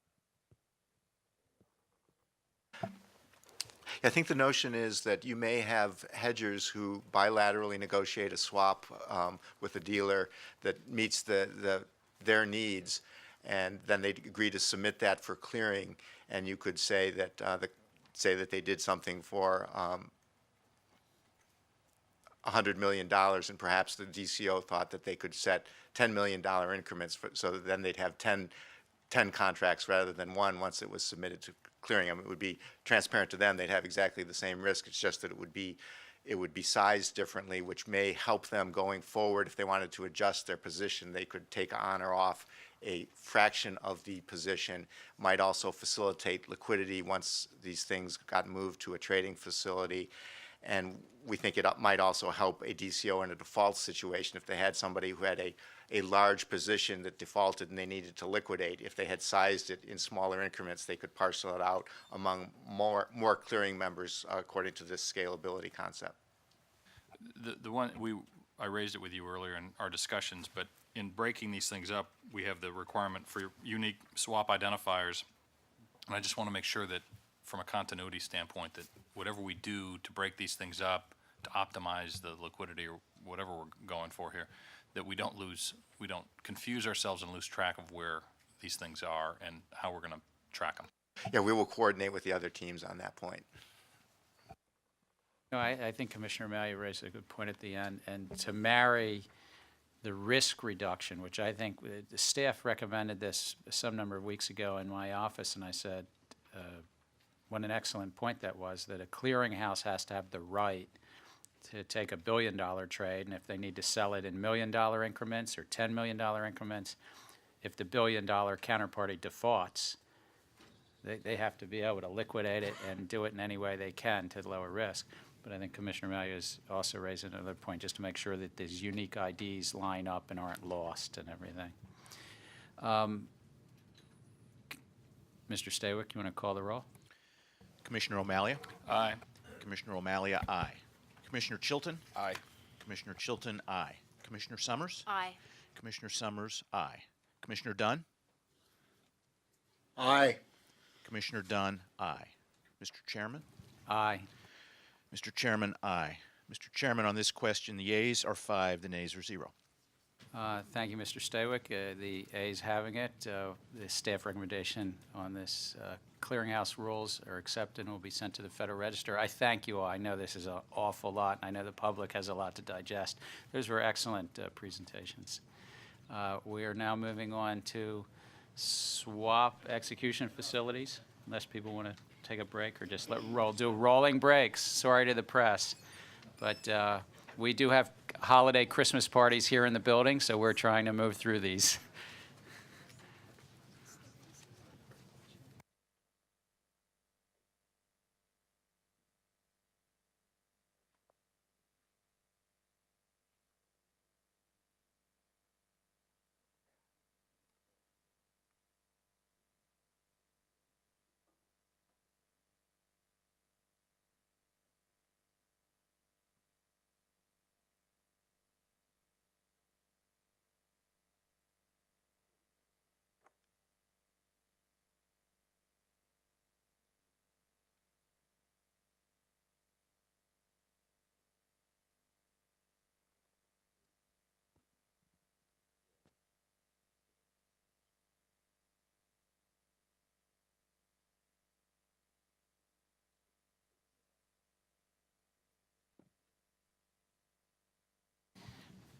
Riva, Mauricio? That's all right. So,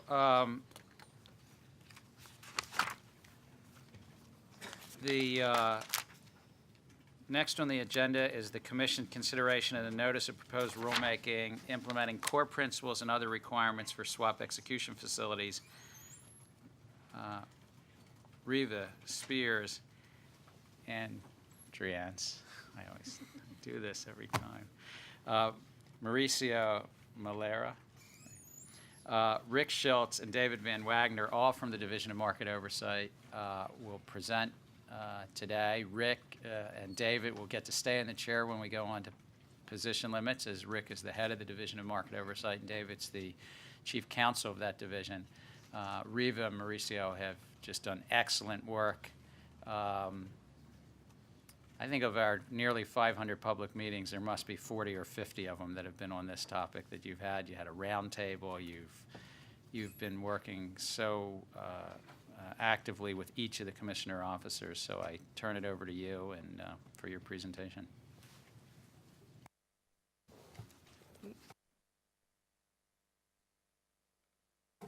Oh, okay. Thank you. Good morning, Mr. Chairman and Commissioners. Today's staff is recommending for publication a rulemaking entitled Core Principles and Other Requirements for Swap Execution Facilities. I want to thank all the members of this team, and this was a large team, and we had a lot to do, and particularly my deputy, Mauricio Malara. I also want to thank the team leaders and members of other rulemaking teams within the Commission, as well as our sister agencies, the commissioners and their staff, and members of the public with whom we've interacted over the last 6 months in formulating this rulemaking. The Wall Street Reform and Consumer Protection Act, the Dodd-Frank Act, amended the Commodity Exchange Act to establish a new framework for execution and trading of swaps and security-based swaps. First, the Dodd-Frank Act added a new definition under CEA Section 1A50 for a new type of registered entity called a swap execution facility, also referred to as a SEF. Second, the Dodd-Frank Act amended the CEA to require that swaps subject to the clearing mandate be executed on a SEF or designated contract market if such swaps had been made available to trade. Third, the Dodd-Frank Act added a new CEA section, Section 5H, which establishes registration provisions for SEFs, including compliance with 15 core principles, and sets forth Congress's goal of encouraging the trading of swaps on SEFs and the promotion of pre-trade price transparency.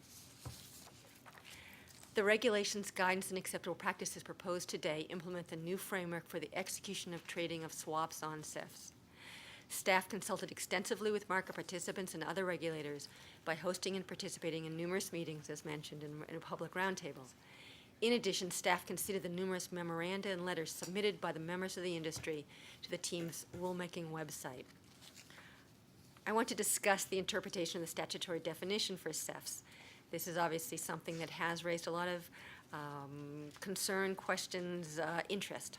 Certain terms within the SEF definition, such as trading facility or designated contract markets, are defined elsewhere in the CEA, while other terms, such as the definitions multiple participant to multiple participant requirement, require a more robust analysis, including consideration of the current methods of executing and trading swaps and the other CEA provisions specifically related to SEFs, and of course, the purpose of the CEA generally. First, I want to stress that the SEF trading requirement, and therefore the SEF definition, would apply to swap transactions that are subject to the clearing and execution requirements under the Act, under Section 2H. And this is that are made available for trading and that are not block trades. Under the proposed rulemaking, we are calling these swap transactions required transactions. In a sense, they are required to be traded on a SEF or on a DCM. So we're saying required transactions. When determining what types of trading systems qualify, the proposal takes into account the SEF definition, the SEF core principles, and the goals provided in the Act of Section 733 of the Riva, I Act. don't know whether it's your cell phone being close to that. I don't know if that would change something. Well, we'll try. We'll see if that helps. All right, it's quieter. Sorry about that. Okay, so the proposal takes into account the SEF definition, the SEF core principles, and the goals provided in Section 733 of the Dodd-Frank Act, which is to promote the trading of swaps on a regulated trading system or platform for swap transactions and pre-trade price transparency. To meet the SEF definition, multiple parties must have the ability to execute or trade swaps by accepting bids and offers made by multiple participants. In addition, Core Principle 2, CEF Core Principle 2 requires CEF to provide market participants with impartial access to the market. Therefore, the proposal offered here today interprets the CEF registration requirements to necessitate that the trading system or platform provide market participants with the ability to make bids or offers to other market participants or to accept bids or offers made by other market participants. To make bids or offers to other multiple participants and to accept bids or offers made by other multiple participants.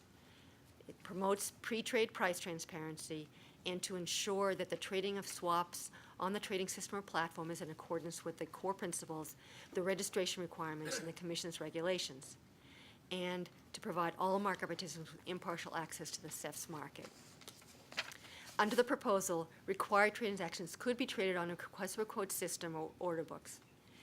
Irrespective of what specific trading methodology a CEF choose to use, all CEFs would be required to provide a basic functionality that gives all market participants the ability to choose whether to post firm or indicative quotes to all other parties participating in the CEF. I mentioned earlier order books and request for quote systems or platforms, and we've defined order books and we've defined it broadly to include, in addition to trading facilities or electronic trading facilities, which are currently defined in our Act, we also include trading systems or platforms in which all market participants in the trading system or platform can enter multiple bids and offers, observe multiple bids and offers entered by other market participants, and choose to interact on such bids and offers. I just want to mention that this is not a central limit order book. When we define order book, we're meaning something that's broader. We also define request for quote systems, and we include on that trading systems or platforms in which a market participant must transmit a request for quote to buy or sell a specific instrument to no less than 5 market participants in the trading system or platform, to which all such market participants may respond, and where any bids or offers resting on the trading system or platform pertaining to the same instrument must be taken into account and communicated to the requester along with the responsive quotes. Or 2, trading system or platforms in which multiple market participants can both view real-time electronic streaming quotes, both firm or indicative, from multiple potential counterparties on a centralized electronic screen, and have the option to complete a transaction by either accepting a firm streaming quote or transmitting a request for quote to no less than 5 market participants based on the indicative streaming quote, taking into account any resting bids or offers that have been communicated to that requester, along with any responsive quote. The proposal provides that the Commission may determine that other trading system or platforms are order books or request for quote systems. So as we go forward, we may find that as the marketplace changes and technology develops, that there are other possible order books or request for quote systems. Just to emphasize, because all CEFs will be required to have a functionality for leaving and executing against resting orders, market participants on CEFs that use a request for quote model would not be limited to having to utilize the request for quote mechanism to trade. In addition to this request for quote mechanism, they would have a basic functionality to provide the ability to access to all other market participants. They could also provide a multiple-to-multiple request for quote trading system. I'm sorry. I'm reading this too fast here. In addition to this basic functionality, providing the ability to access all other market participants, a CEF could also provide a multiple-to-multiple request for quote trading system for those market participants that do not wish to display their bids, offers, or requests to all other market participants. So there's a difference there between the two. A CEF's chosen approach or approaches would be described in its registration application to be evaluated by the Commission during the application process for compliance with the definition of a CEF, the registration requirements, and the core principles. As noted, the Dodd-Frank Act also establishes registration and core principle compliance requirements as part of the framework for swap trading on CEFs. Regarding registration requirements, staff is proposing that applicants submit relevant information in an application form requiring certain information in specified documents. Also, in order to safeguard against significant disruption in the activities of swap markets and swap participants, staff proposes that the Commission provide conditioned grandfather relief to swap venues operating prior to the effective date of the final regulations. The proposed grandfather relief would allow an applicant who submitted a complete application and satisfied other conditions to operate for a limited period of time while staff reviews his application for registration. The proposal also includes a sunset provision such that the temporary grandfather relief would end 365 days from the effective date of the final rules. Now, to mention that regarding the 15 core principles that the Dodd-Frank Act imposes on CEFs they govern their general obligations, including trading and product requirements, compliance obligations, operational capabilities, surveillance operations, obligations, financial information, and resource requirements. Staff proposes a combination of guidance, acceptable practices, and regulations to implement these core principles. The proposed regulations implement the statutory mandates in attempt to balance the twin goals of greater on-exchange trading and transparency while taking into account current practices in the derivatives industry. I'd like to highlight some key aspects of the proposal concerning compliance with the core principles, just to give you some examples. Under the Dodd-Frank Act, Core Principle 2, which is compliance with rules, requires the CEF to establish, monitor, and enforce rules relating to various compliance functions, including a requirement to provide impartial access, terms and conditions of the swaps to be traded on its trading platform or system, rules prohibiting abusive trading practices. Staff proposes regulations that, for example, it requires CEF to maintain sufficient compliance staff and resources to carry out its obligations under the core principles. It doesn't get into all the granular details. There's a number of issues are left to the CEF, but CEFs may choose to contract with a third party for the provision of regulatory services to assist in complying with the core principles. But the CEF ultimately remains responsible for compliance as required in the Dodd-Frank Act. To comply with Core Principle 4, which is monitoring trading, a proposed regulation requires CEFs to have the ability to conduct real-time trade monitoring and comprehensive trade reconstruction.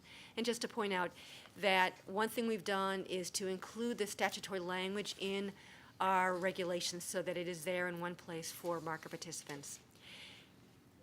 Now, to meet Core Principle 13, to go on, staff proposes regulations relating to the types of financial resources available to CEFs to satisfy the financial requirements, valuation and calculation requirements that a CEF must make using its own methodology, and financial resources reporting requirements.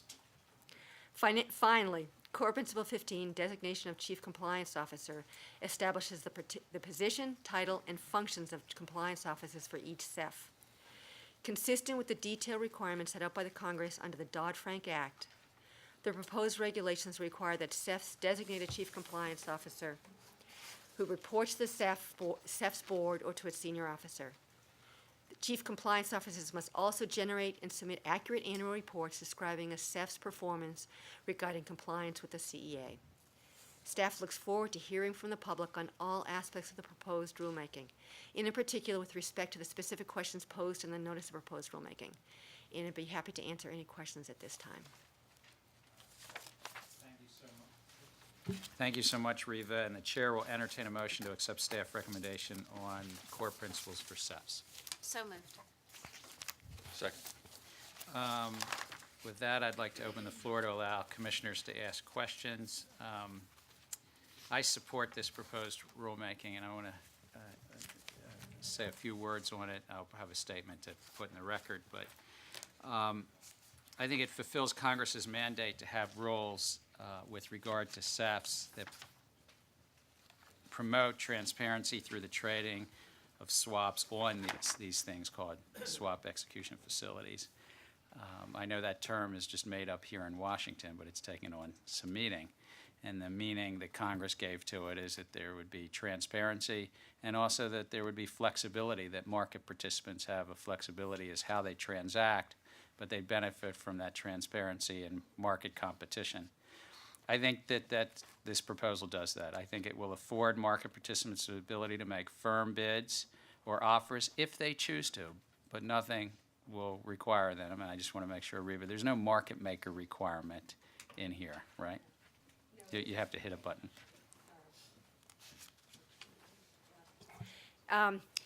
No, this proposal tries to provide market participants with the choice. It focuses on, through the CEFs, giving market participants the choice how they transact. Right. And the statute does say that market participants have to have the ability to execute or trade with other market participants. And I don't personally see how you could afford that unless you have the ability to make a firm bid or offer or an executable bid or offer to others if you choose to, but not required to. That's right, that's how the proposal. Okay.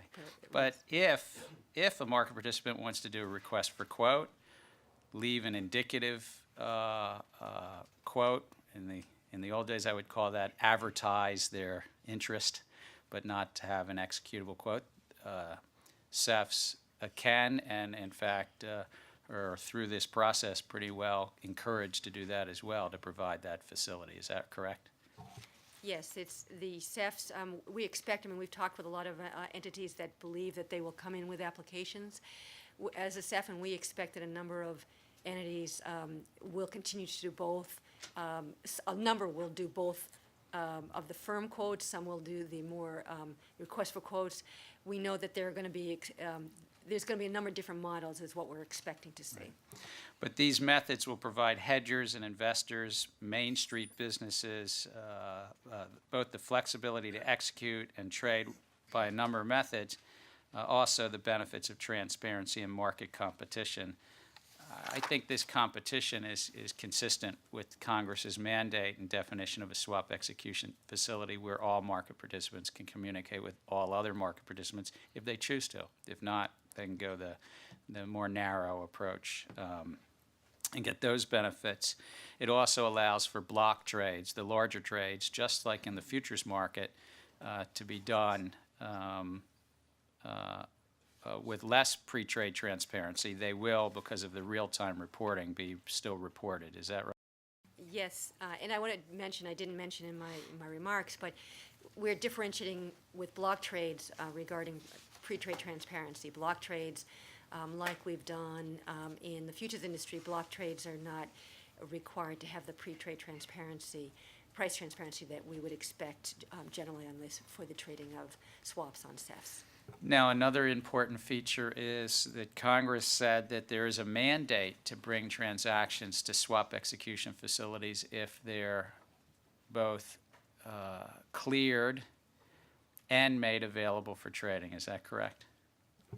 Yes, there is a mandate, and we've determined that there's been questions as to whether this determination of as a swap it made available for trading, whether this differs from listing, and we, in our proposal, provide that this is not the same thing as listing a swap. It is a determination that must be made, and that we would expect CEFs to make a determination as when they look over annually as to whether the swaps they have listed have been made available for trading. So it may be all the contracts they list, but they have to make a public determination and show that, and we get to review that in some way. Is that correct? Yes, they would provide that to us, and we would review that to determine if this is a reasonable determination. And then another key part that Congress did, and I think it was in one of the core principles, was to promote impartial access. I gather you read the New York Times piece as well? Of course. It was not mandatory. I just didn't. I think it was David Van Wagner that emailed it to me on Sunday morning. But I think that Congress addressed, just as in the clearinghouse rules, that there be fair and open access in a core principle. Congress also here addressed themselves to it, that swap execution facilities have to have impartial access. Is that correct? Yes, and that's one of the goals that we were trying to include in this rulemaking was to, in a sense, provide practical ways for market participants to have impartial access, and we require the CEF, and there's a core principle that includes that in the core principle that the CEF must provide impartial access. And am I right that any market participant that we call an ECP, eligible commercial contract, I have to remember the C's here. What is it? So eligible contract participant, but that means not the retail public, but the larger institutions. Any would have access as long as they have the financial resources and they have, is it correct to say, if they're transacting through a futures commission merchant and has a clearing arrangement, is that what it needs? Yeah, we basically refer to that if someone that has an appropriate clearing arrangement and that has, the disciplinary does not have a disciplinary history that might raise concerns for the staff, it should be made given impartial access on a fair basis. So if a transaction is made available for trading and the CEF has to determine those things once a year and it's not a block trade, you say it's a required transaction, it has greater pre-trade transparency, and all market participants who don't have a bad disciplinary history and have appropriate clearing arrangements can participate if they choose to. Is that in the essence of this rule? Yeah, I think that covers it. Well, again, I support it. I congratulate the team. I thank my fellow commissioners. I think this is a very strong rule. I think it's better for the extra week that we gave it to ripen within the agency. Commissioner Dodd? Thank you, Mr. Chairman. You never cease to amaze me. Your technical knowledge of having the BlackBerry moved away from the microphone to improve the quality of the sound. You just must know everything. No, but thank you. But I do want to talk a little bit about the procedure of how we got here on this regulation. And I'm very, very quick to note that my knowledge of the swap industry is extremely limited. And for me, the communications we get on this and all of these proposed regs is going to help me determine where we are on a final regulation. I was a bit amused last week as I got calls from reporters and even saw speculations that the regulation was pulled because there weren't enough votes to report out this proposed regulation. I think anybody that thinks that you can't count to 3 severely underestimates your mathematical prowess. But the fact is, you didn't want to stop at 3. And that has been where we have been all along in this rulemaking process. We've tried to get consensus. And at the 11th hour, one commissioner said, I think I've got a better idea. And rather than disregard that, you put this off for a week, and we incorporated some of that better idea into this proposed regulation. I wish we had the luxury of time to be able to do that always. We don't. We're mandated by Congress to get these rules out. I think we do have a better product because of that additional week. A lot of the questions that I had initially on it have been addressed and answered during that time period. I'm still looking forward to hear what the public has to say on this. I note that yesterday when you were in the House Agricultural Committee, you were promised frequent and robust oversight of these regulations and how they are being implemented. I have said all along that one of the things that we absolutely have to do as we get this these batches of regulations out is take stock of what they've done. What has been the efficacy of these regulations as we put them out? This one and the next regulation that we're going to take up certainly fall within those categories. And Mr. Chairman, I think that it is imperative that on these regulations that at some point in time, 12 months or 18 months down, we stop and take stock. Did we do what we intended to do? Were there unintended consequences as a result of these regulations? We're not going to get it right 100% of the time, but we have to do the best we can with the knowledge and the laws and the resources that Congress has given us. I thank you for taking the time to try to make this regulation better. Thank you, Mike, for all of your efforts and work on this and all of these rules, and thank you for those kind remarks about technology and my math skills as well. Commissioner Summers. Thank you, Mr. Chairman. I want to say a particular thanks to this team because you've been put under the fire for 2 weeks in a row, which is, I'm sure, very stressful for you and time intensive, the hours that you've put in to making this rule,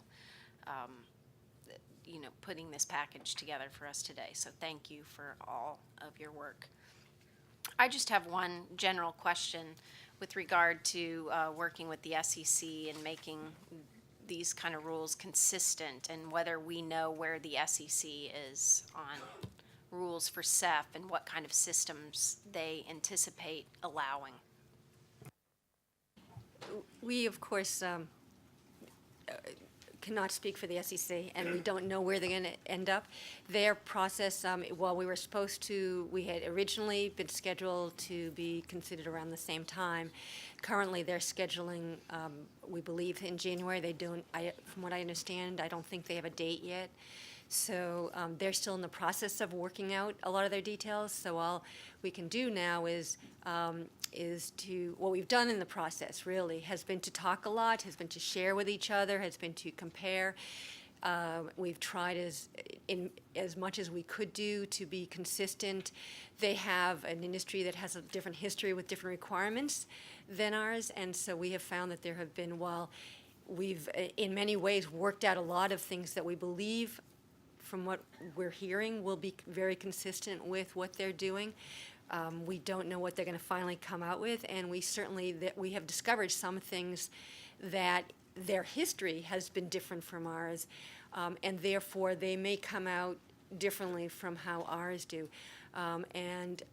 Certainly, I don't know what they'll do in their proposal, but just one example would be in the block trade rulemaking, in the way the block trades are handled in the securities industry and on exchanges is different from the way it's handled in futures exchanges. So we came from a very different background in that sense of in the futures industry where block trades do not have pre-trade transparency, and they have a different background on securities exchanges. So I don't know what their final rulemaking will do, but we certainly know that they are dealing with some different issues than some of the issues we dealt with. I'm specifically more concerned about them allowing any type of system and not being as restrictive as we are being on the definition of a CEF. So do you anticipate that there will be specific challenges if we end up being where we are in a final rule and they end up allowing many different types of systems to register as CEFs? I mean, how do we deal with that when the industry then will have two different standards? Well, certainly, we don't, as I said, we don't know what they're going to propose, but from what we understand, we are, I don't think that different from what they are thinking of proposing over there. We don't know, but certainly that's part of, I mean, no matter, even if we propose something exactly the same during the comment period, we would both be getting comments and both need to individually ascertain how to deal with those comments. What I can say is that, there's certainly different asset classes, but, we do know that there will probably be some entities that will want to operate in both worlds. And so we would hope that commenters will give us feedback on that when they look at theirs and they look at ours. I mean, there is, my understanding is that there will be an overlap of comment periods. So they will be able to look at theirs and ours at during whatever will be a month or more, that they'll be able to look at both and compare and tell us if they think there's some reason that there's problems.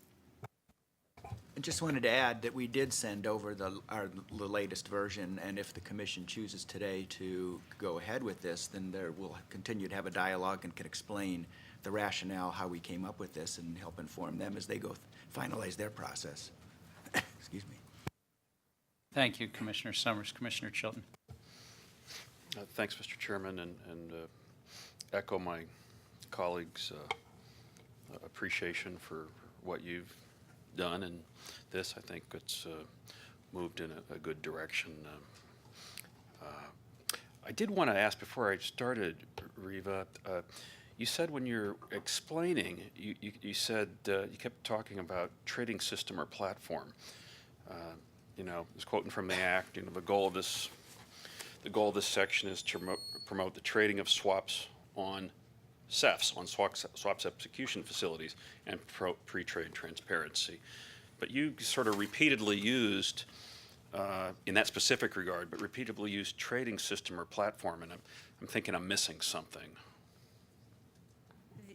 Actually referring to the language in the CEF definition in the Dodd-Frank Act, which, have to look at it, make sure I don't garble it like I've garbled a few other things today. And it says in here that this swap execution facility means a trading system or platform in which, and then it goes on to the multiple participants. So because they're talking about a trading system or platform, we've tried to use those words as well. All right, but when we talk specifically about that rule of construction, it's specifically a SEF, right? Page 345's Yeah. E. Yeah, okay, thank you. Congress intended for the systems in which multiple participants have the ability to execute or trade swaps by accepting bids and offers made by multiple participants in the facility or system. That expansive language, that is expansive language, and we need to ensure that we capture what Congress intended. So the current proposal does take into account any resting bids or offers integrated with any responsive quote. So my question is, would this requirement impose obligations on the existing RFQ systems as they're currently configured? Does that make any sense? I know that there's a number of systems out right now who have RFQ, request for quote, system mechanisms. And a number of those, I cannot speak to all of them. We don't know that we've actually talked to all of them. Right. But we know that most of the entities we've talked to actually have multiple different kinds of systems. Some of them have not only just order books, which we've defined, but they actually go further and go all the way to central limit order books, along with their request for quote systems. There is even those that we'll talk about request for quote systems have the ability to post firm quotes so that somebody can actually execute. They're executable live. The words I've heard of executable live, actionable. These are, so that it's not just a matter of having to send out a request for quote. A lot of these systems actually allow you to execute just by something you see coming at you and move directly into, without having to go back and forth. You can execute on that and have a trade. So we're expecting that, that from what the feedback we've gotten, that a number of the systems have, they're constantly innovating anyway. A number of the system that, it may be that most of the systems already have what we're talking about. It would be hard until we get comments to really ascertain whether there's some that would actually have a problem. But some of them, you think, will have to change the way they're doing. You can't know about everybody, of course, but I was just going given to the throw, rule. because just to be clear, there's two types of RFQs which are specifically laid out in the regs, the proposed regs, as well as types of order books. But for each one of those provisions, there are catch-all phrases such that you could come to the commission and use a variant of those RFQs or order books. So essentially what we've laid out is safe harbor provisions which can be fit into. But if you're outside, if you're at deviance with that, you still might be able to come to us and have us approve it on a case by case. Oh, okay, that's helpful, Mr. Van Wagner. Thank you, and I do look forward to getting comments on this particular thing, but in general on the rule. And again, I thank the chair and thank all of you. I know this has been a tougher one, but thank you for your diligence and hard work. Thank you to Commissioner Chilton, Commissioner Amalia. Thank you, Mr. Chairman. Thank you for your cooperation and the team's cooperation. We've come a long way since last week, and I appreciate that. This is a much better definition. Still some things to be worked out. Commissioner Summers mentioned coordination with the SEC. Could you discuss where we are internationally and what the international trading standard might be and how coordinated we are internationally? There's there's an IASCO working group, OTC derivatives working group right now, which was tasked with a number of things, and one of them is to come up with a trading report which speaks to trading standards. I believe the date is July 1 is when the report has to be given up to IASCO. We've seen drafts of that report, which Commissioner Summers is one of the co-chairs. We've seen drafts of that report, and there's nothing in it that causes discomfort yet. I mean, I don't think there's an outtrade between what's being proposed and what's in the draft of that trading report, but both of these things are moving targets. But at this point, there's not inconsistency. You want anything to add to that? The questions, let me just run down a list of, will a CEF or an RFQ more specifically be required to have a trade matching and executing algorithm? We're not expecting that you would have, that it's not required, if that's your question. That is exactly my Yeah, question. it's not a requirement. That we tried to leave language that was broad enough that there could be multiple ways of providing this ability to offer to others a bid or an ask, but there is not just one way to do that. Okay, and I think you touched on this, but I want to, it's on my list, so I'm going to check it off anyway. CEF or an RFQ, is it required to have a limit order book? Again, as I mentioned, that's what we tried to define order book more broadly. Right. Because, and I'm not, when I say that, I don't know what Are all, people mean by limit order book, but. Let me just Sure. rephrase it. Are all CEFs required to have a limit order book? I would say no. We're saying that there needs to be this functionality for providing these I would have firm stopped at no. quotes. I'll stop at no. Okay.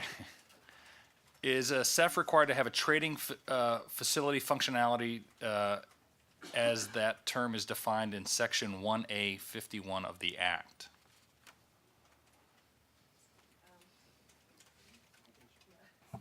No. No. And No. nor are they, We'll stop nor do there. they have to be electronic trading facilities, if that's your next question. No, okay, thank you. Does this proposal, an RFQ proposal, or a CEF proposal, require that a CEF give priority to a firm quote over the quotes that a requester receives, whether he uses a firm or indicative? Let me rephrase it. Is a CEF required to give priority to a firm quote over the quotes that a requester receives when he uses the request for quote system? What we say is that they must be able to take into account both the responses to the request for quote as well as to whatever's firm is in the system. I mean, we haven't defined that, and that's something that we would certainly be interested if there's comments about that. But there is no priority, that it couldn't execute before or fill partially? There's nothing in there that requires that? David? Yeah, there's nothing in this, in Part 37. Full disclosure, there might be other provisions in other of our rulemaking teams, such as best execution principles or what have you, that might circumscribe the parties, but insofar as the CEFs go, there's no such requirement. Riva, you mentioned the word a firm streaming quote. What is that? Is it any different than a firm or a streaming indicative quote? From what I am hearing and the explanations we have received, I believe that there is a difference. From what we understand, there are some marketplaces that allow you to do, when I mentioned earlier about firm quotes, what's coming out is something that you can actually, as the terms have been used, live, actionable, you can click on it and you can immediately go in that, when you click on it, you have a trade. You have executed a trade. Whereas indicative quotes are quotes that are They're indications of where that person, that market participant is at that moment. And it's what's required is if you are interested in that indication, you click on it, if that's the way it works in that system, you click on it, and then you will then have to, in a sense, send out a request for quote. So there's another stage. It's basically telling the market participants that there is somebody who at that moment in time believes that they are at that price, but there's nothing firm about it, and you have to go through the request for quote process. All right, I may come back to that one. I'm concerned in the preamble of this proposal does not correctly interpret Core Principle 2, which requires a CEF to provide market participants with impartial access. I think the rule and the preamble seem disconnected somewhat. In the rule, as I understand it, it means that CEF need to use objective criteria to allow market participants to gain membership to the CEF or access to the CEF, which is what I think, Mr. Chairman, you've highlighted. In the preamble, it seems to indicate that a CEF must provide market participants with the ability to execute on all bids and offers posted by any other market participant. What's the market to think of this? And can I help? Can I? Because I think the word market participant there must be that if somebody is a member of that CEF, right? I mean, is that not the case? Yes, the market participant in that case means that that somebody who has ability to access to interact with that with others, that they have ability providing impartial access to each other to reach each other. So is this the same impartial access standard, or we're using it, or we're interpreting it two different ways, depending on, one to get access, and then once you have access, there's a different interpretation to it? You're having impartial access to become a member, but also impartial access when you're on the facility, that you're not, for instance, that the CEF doesn't provide different, if there's bandwidth that they provide it, and there's there's certainly things that this commission may in the future consider how to handle things like bandwidth, but certainly there has to be comparable treatment among the different participants. If you want greater bandwidth, but you're paying more, and everybody has to pay more for greater bandwidth, that would certainly be part of impartial access. And also just generally that you have the ability, like another market participant, to access other market participants. Yeah, I think impartial access goes to the ability to participate on the CEF and the ability to trade. It doesn't go to the execution of a particular transaction, which is governed by the ability to provide a way to issue bids and offers, to execute via RFQs, but it doesn't require participation in that sense. Well, I think the preamble may be confusing then, and I would let the market know. Take a look at that issue. That's an important question. Hopefully they'll respond to it, and let's just put it on our list. Let me ask another question here. By means of interstate commerce, does that mean that voice systems are permitted to trade and list swaps subject to the Act's clearing and execution requirement?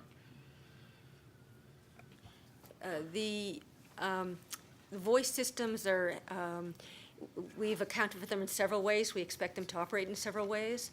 There is certainly, if someone is carrying a block trade, we would expect that that's one of the methods they may choose to use. But block is off CEF. Well, block is executed off the CEF, but then transmitted through the CEF. It's under the CEF. It has to be operated. It has to be executed pursuant to the CEF's rules. But in terms of transactions that are to be those transactions that must be executed on the CEF, it is.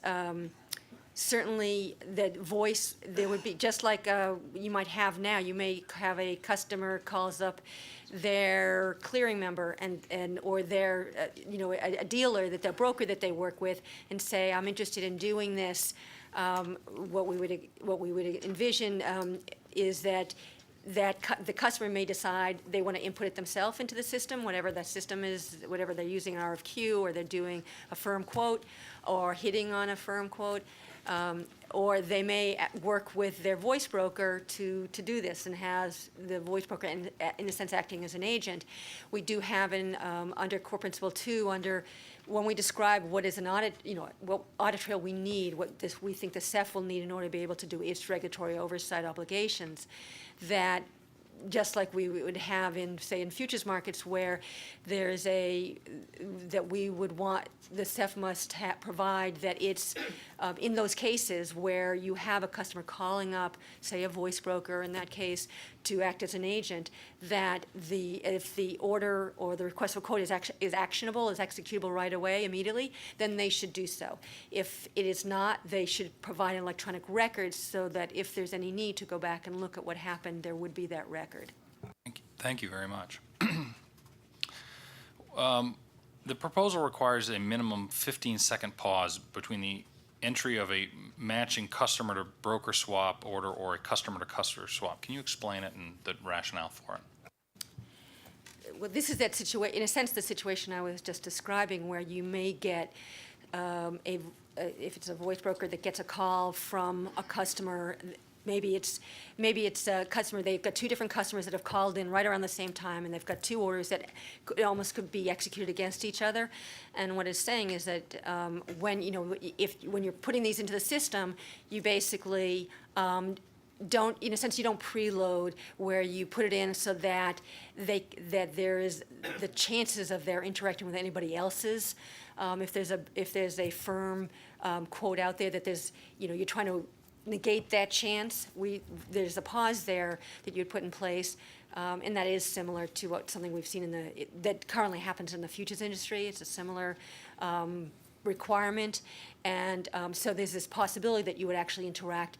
It's one thing we would like to do is we hope to encourage for those participants that want to put a firm quote out there, firm bid and ask, that there is reason to believe that they might be able to, that parties might interact against them.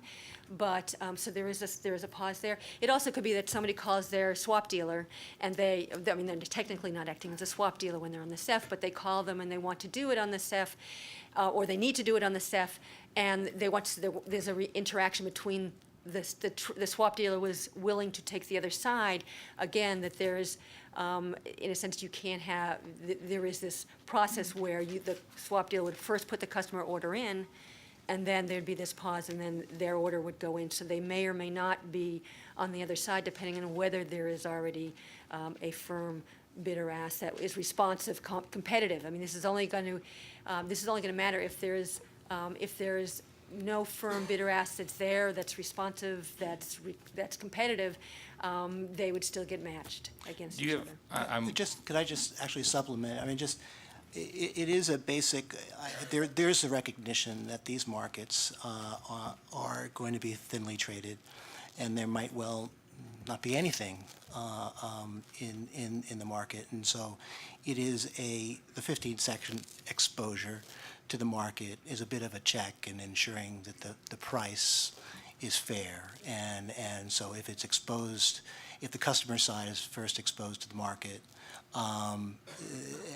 market presumably would get to react. We thought 15 seconds was a reasonable enough time. And then the entering broker presumably would be able to match it if nothing else came in to intervene. My understanding is this is similar to the options market where they have a three second? And also similar, right. I'm not sure on all the timing, but and also in the futures market where there's been pre-execution communication between an intermediary and a customer, and they want to submit orders together. There's just this check between the entry of the two orders. Just to add to that, usually in the futures industry, what you have is 5 seconds for futures and 15 seconds for options, and which is where I'm getting there's a strong bias towards the futures market here. So, it is not. It is basically we don't view this as a bias. We view this as trying to look around to see what's been in the swaps industry. Is there good practices we can use as examples? Is there good practices in the futures industry we can use for examples? But we've always tried to look at. We certainly took into account whether the futures industry example is appropriate for the Okay, and swap taking into account what's fair or what's right, do you have any concern whatsoever that large size, that transactions that are prevalent in the swaps market might be undermined with this 15-second? Well, David? large transactions, of course, I mean, if they're, if it's premised on large transactions. Well, you'd if- mentioned if it- that if it's large, illiquid and- if it's large enough, they can use the block mechanism where there is no exposure whatsoever. Well, my concern all along, CEFs are, you know, there's this rule of construction we keep looking at, we've debated it extensively, the pre-trade transparency requirements and the facilitating on-exchange trading. Now, they're not always working together in every aspect, and I want to make sure that, you know, through electronic trading, we're checking the box. We're getting pre-trade transparency to the absolute extent we can. We also have to work to make sure we get on exchange, and using this block as an excuse isn't. I'd prefer to put more on the exchange and just to say, well, I'm sorry, man, just put it in the block. That doesn't give us the transparency we need in either factor. It doesn't promote on exchange, and it doesn't promote pre-trade transparency. So, you know, I don't want that to be a useful cop-out. I want to put as much as we can on the exchange, and therefore I believe we must have flexible venues for exchanges here. And we've worked hard to get to a more flexible approach. You know, you all have worked hard. Words matter. We don't have a real good CEF definition. I'm not saying that this definition isn't good, but we don't have an example out there of a good CEF, and so we're making it up. And we need to make it up, and I believe cast a wide net, and then, you know, we can come back at it if we've missed it. But to do a broad catch now is I think the prudent thing to do, and make sure we don't leave anybody out and avoid or deter pre-trade transparency and on-exchange trading. Can I ask Commissioner Amalia a question? I didn't sign up for that. Yeah, sure, of course. No, we're I'm sitting up deliberating, here. because, no, it's just, you raised something that I think is a very interesting question about blocks. I tend to think that the block size is, I mean, that's a proposed rule, we'll see where it is. They're not necessarily going to stay that high. I mean, I think they'll come down based on that formula. But whatever those numbers are you're highlighting that we've sort of given blocks maybe a total pass, and there's maybe some transparency even on the blocks that might be appropriate. Well, we'll see what the block comments come back. But understanding what the block is and how those trade is very closely tied to what you can transact on a CEF. And if people are comfortable that they can transact flexibly on a CEF and do their business, we will have far less necessity for block trades. Right. I think you're right. I think that as people see if they can trade, I mean, in the futures market, it's sort of you can trade a tick away or maybe a tick and a half away. You'd rather just take it down to the floor and get it done because the block's going to cost you, you know, whether it's 3 ticks or 4 ticks or something else.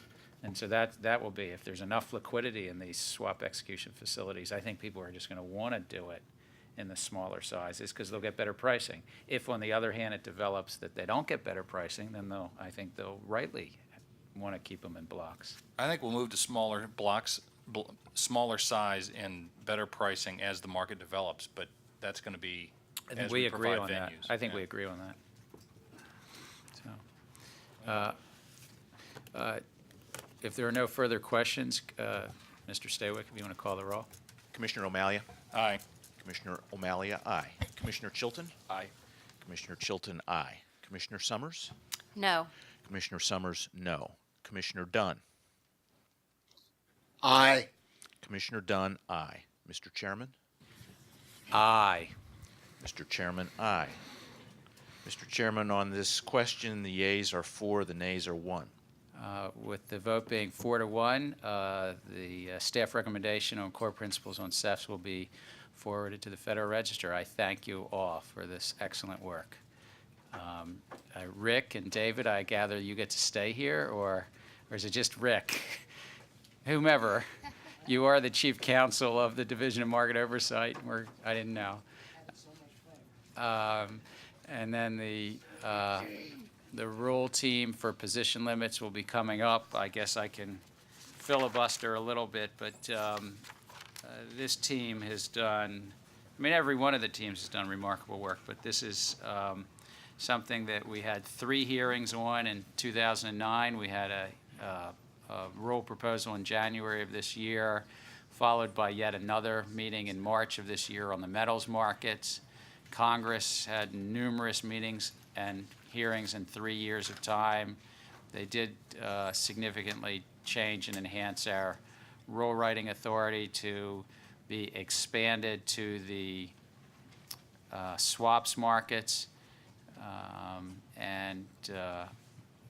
With that, I think the team is here, so I'm going to hand it over. I've filibustered. Steve Sherrod, who is the head of our surveillance unit inside of the Division of Market Oversight. Bruce Feckrack, who is an attorney who has worked as the team lead and in fact was the attorney who led most of the writing on the rule that was put out in January on the energy limits. Rick Schiltz, the head of the Division of Market Oversight, and I guess David Van Wagner wanted to give up his seat to our General Counsel, Dan Berkovitz. I hand it over.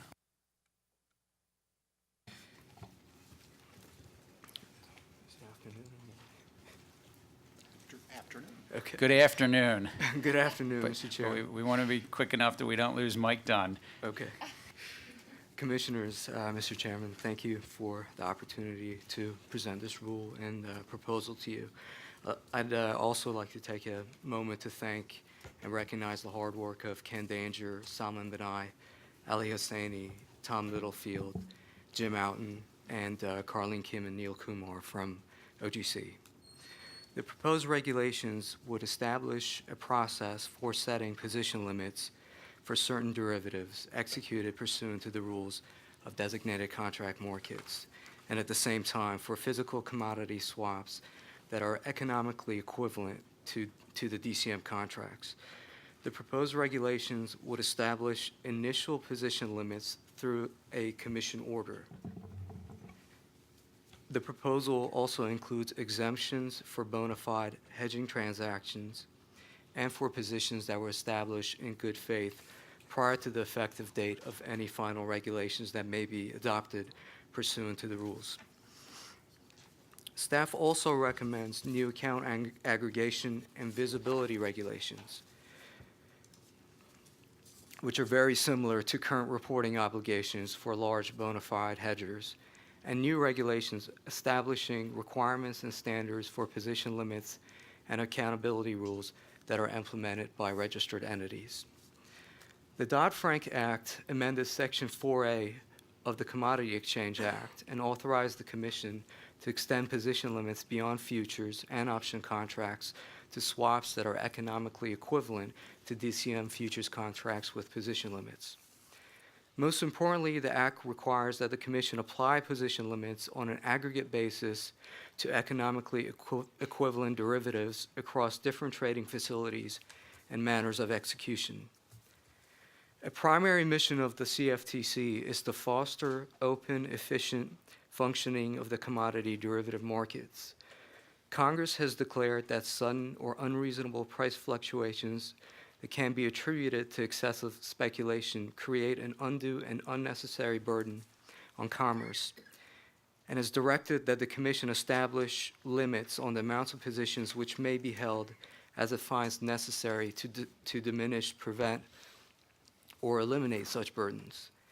As the plain reading of the statutory text indicates, the prevention of unreasonable changes in price attributable to large speculative positions, even without manipulative intent, is a congressionally endorsed regulatory objective.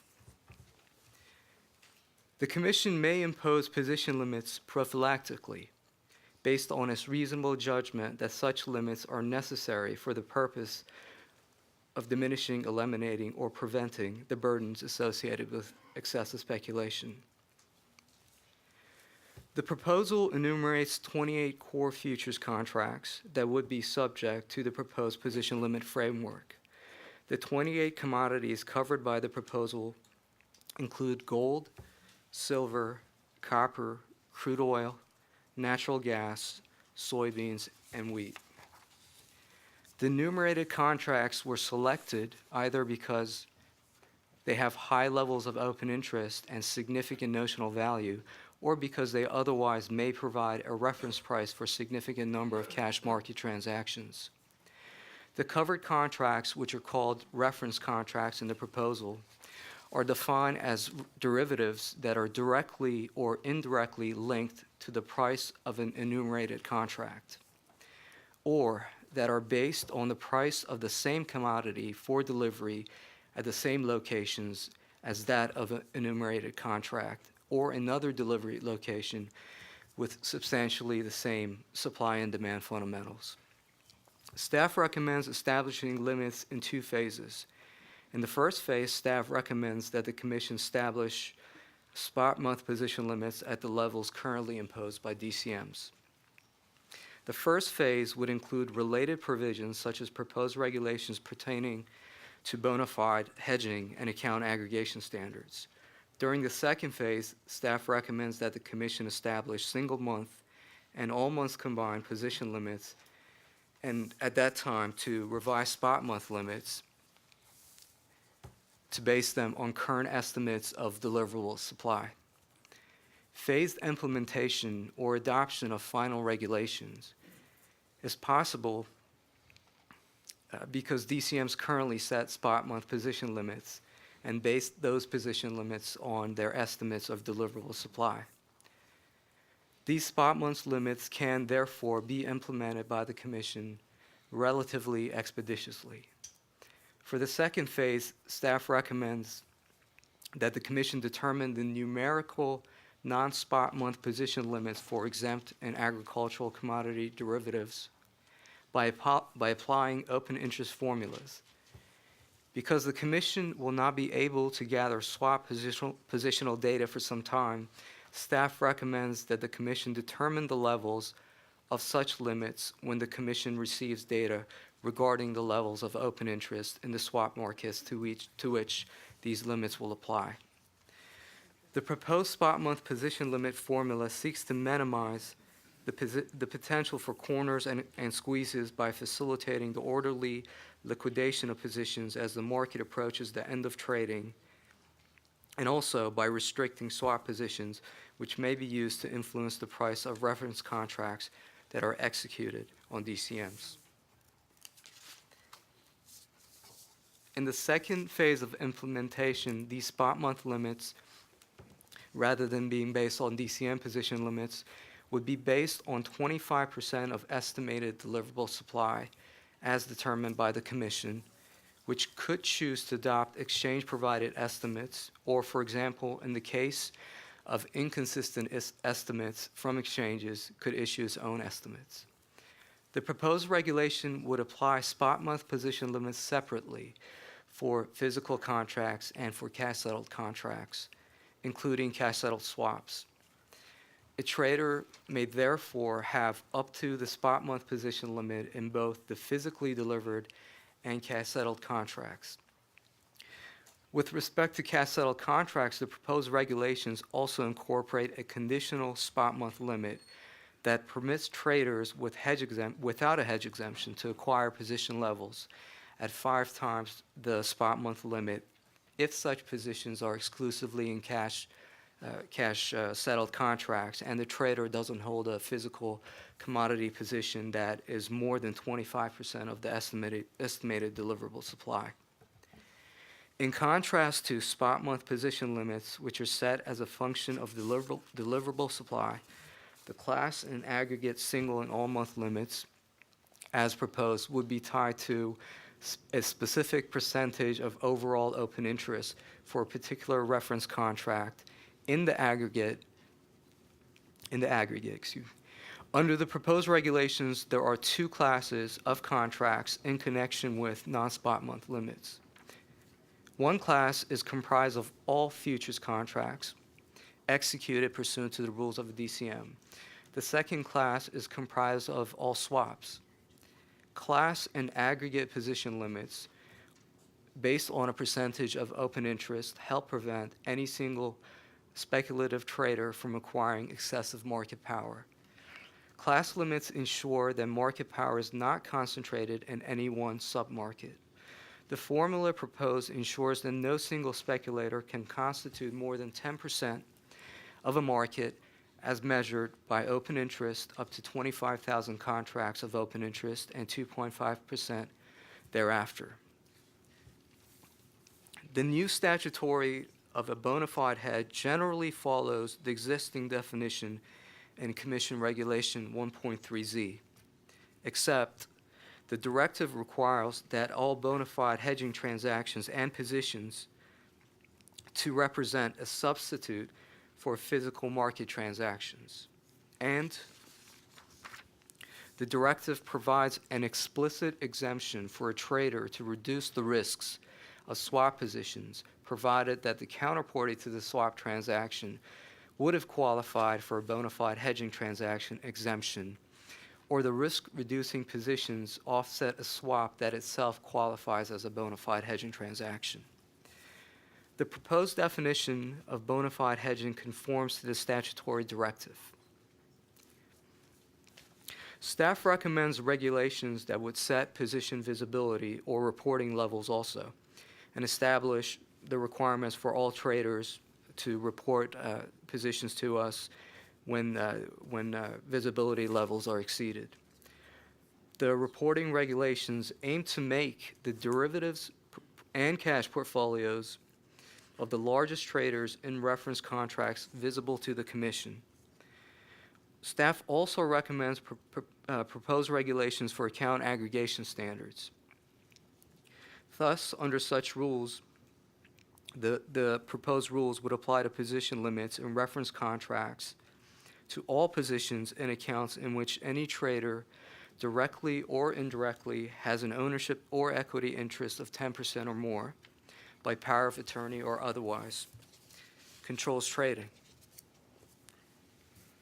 Staff recommends a limited exemption from aggregation provisions for position in pools, a limited exemption for positions for futures commission merchants in certain discretionary accounts, and a limited exemption for entities to disaggregate the positions of an independently controlled and managed trader that is not a financial entity.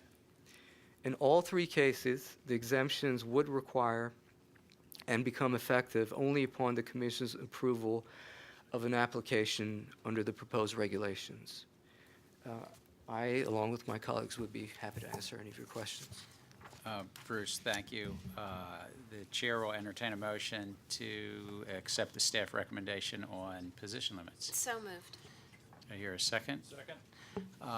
The chair will now allow commissioners, open the floor for commissioner questions. I wanted to ask a number of questions. I do support the proposed rulemaking to establish position limits for physical commodities, as the CFTC, I believe, has been directed by Congress to do. We do not, as an agency, regulate or set prices, but we have, since the 1930s, been asked to address ourselves to the burdens that may come from excessive speculation and to use this method, this means of limiting positions. What we've done over the decades, initially in the agricultural markets and later with the help of the exchanges in the energy and oil market, energy and metals markets, is to address ourselves to large positions or concentrations in those markets. At the core of this was promoting market integrity, which the agency has historically done in a number of ways, but position limits has been part of that. I think position limits have helped protect markets both in clear times and in stormy times. I'm just quoting from a commission ruling in 1981.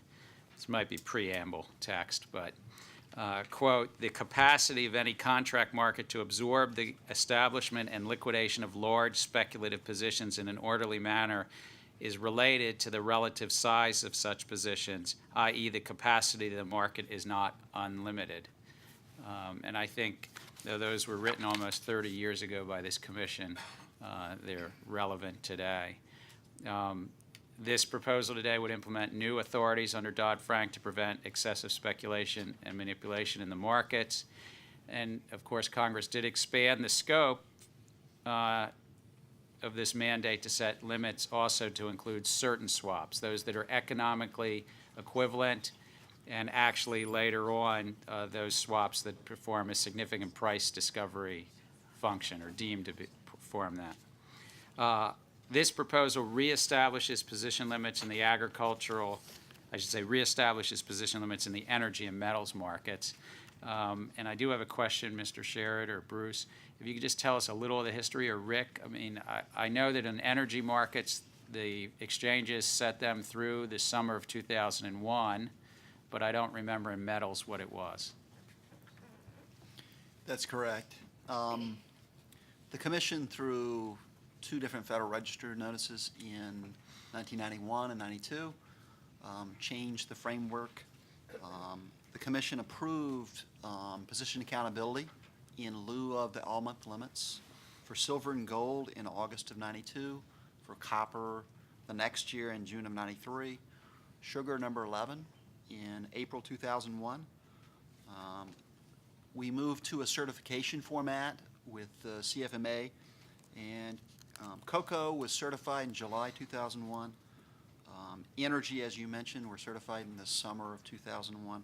And then finally, the Commission approved a rule for coffee C that substituted position accountability levels for position limits in the all months and the single non-spot months. I thank you. So in essence, this proposal would, maybe at different levels and different numbers, but reestablish position limits in a couple of agricultural markets, but in the energy and metals. And just to add a little bit, because Sure, in the 80s, the Commission required all markets to have limits, spot month and back month limits. And then in the 90s, they put out 2, I guess, concept releases saying exchanges could adopt position accountability. It first applied to the financials, and then, as Steve said, it applied to metals and energy, and then the exchanges at various times decided to implement that accountability regime. Thank you, Rick. Also, this proposal includes position limit regime for spot month and another regime for, well, as Rick calls it, the back months, if I might. It would implement the spot month limit, which are currently set in agriculture, energy, and metals currently. Is that right? I mean, there are spot month limits in all of those products. Steve? That's correct. Sooner, and then a single month or all months combined limit later. And I have a question to, maybe this is a general counsel's question, but in terms of this phased implementation, Dan, does the Commission have the legal authority to adopt the approach that is in the proposed rule being recommended today? Mr. Chairman, we believe the Commission does have ample legal authority to adopt the position limits as proposed on a phased implementation schedule. Generally, as a matter of administrative law, the Administrative Procedure Act and case law interpreting that act and various statutes provides agencies with reasonable leeway in the manner and issuance, timing, and implementation of agencies' rules. This is particularly true in the case such as this, where there's complex technical issues involved in the rule. In addition, the Commodity Exchange Act itself permits the Commission to adopt position limits in phases, such as proposing a formula now and imposing the actual numerical limits once we have more data.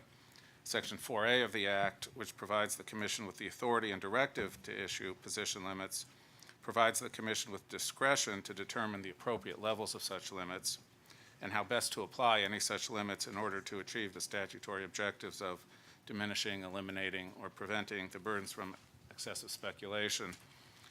For example, when the Commission first proposed and adopted the open interest formula in the early 1990s, the application of the formula was phased in over a period of time. The commission first proposed the 10.25, 10.5 formula that's in the proposal today for certain agricultural commodities in 1992. About 1 year later, in 1993, the commission adopted the formula in an interim final rule.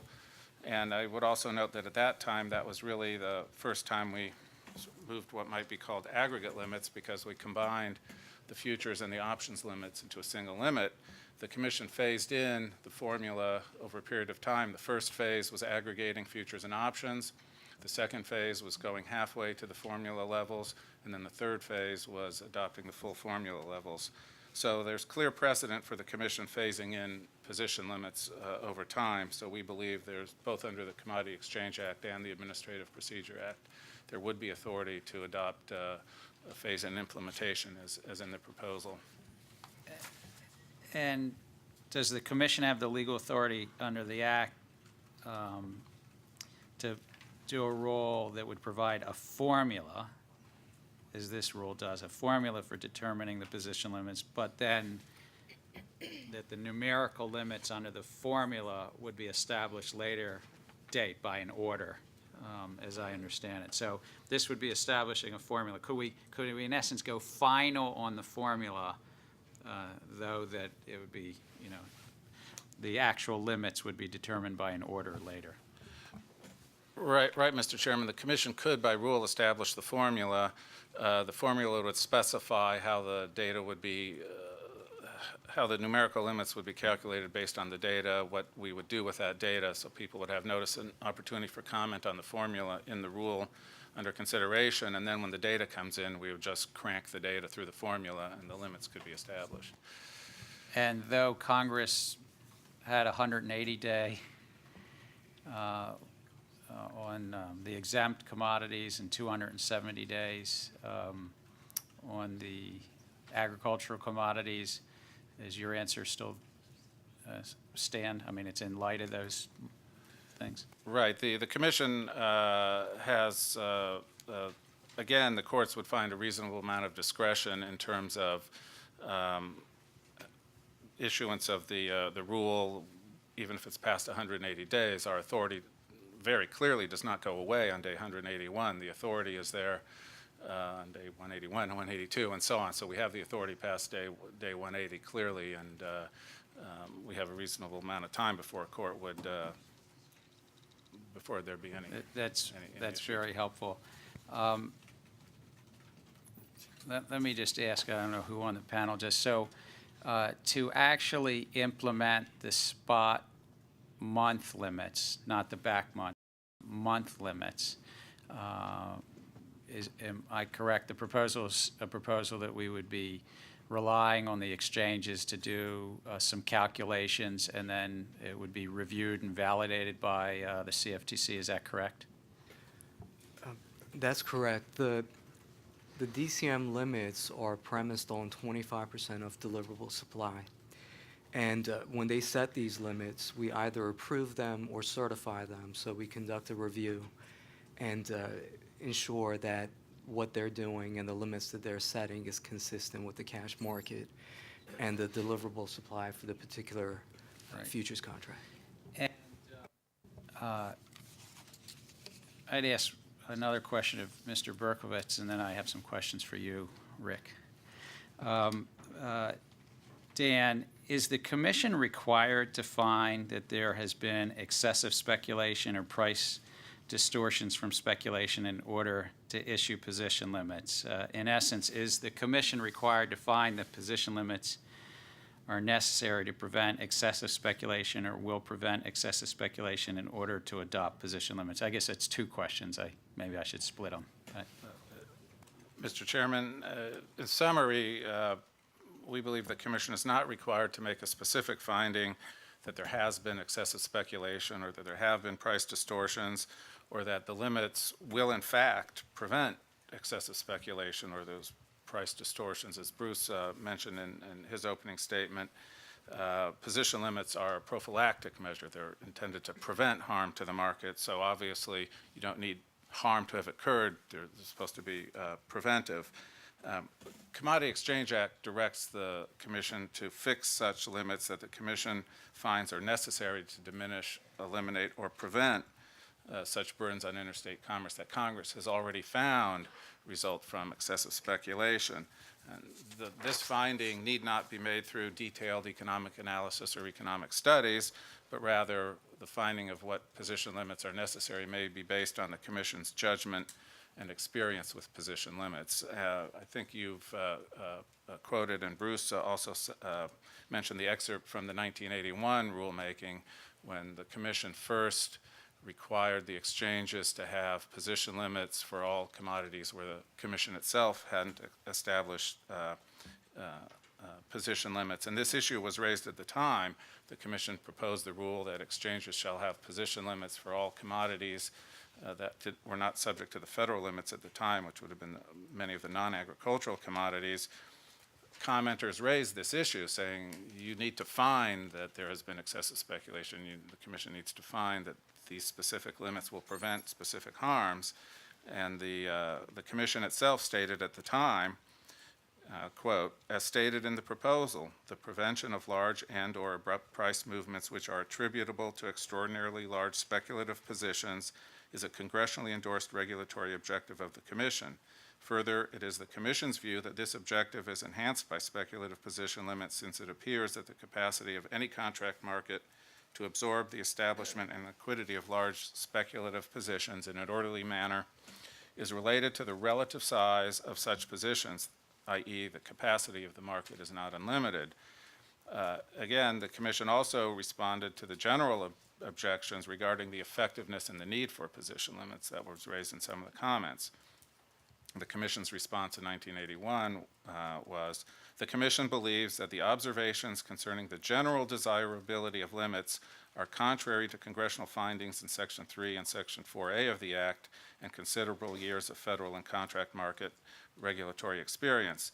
Similar statement, the Commission made a similar statement when it adopted the 10.25 formula in 1993.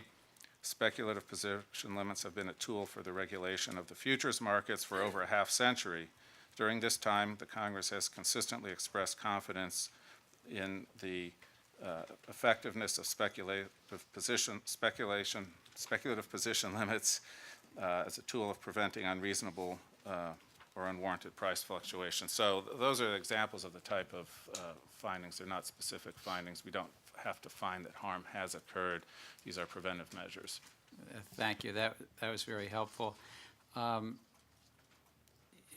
Commissioner Chilton has shown extraordinary leadership on these issues, and we together were asked to testify yesterday in front of the House Subcommittee and the Agricultural Committee. And one of the concerns raised yesterday I think by both of us, is that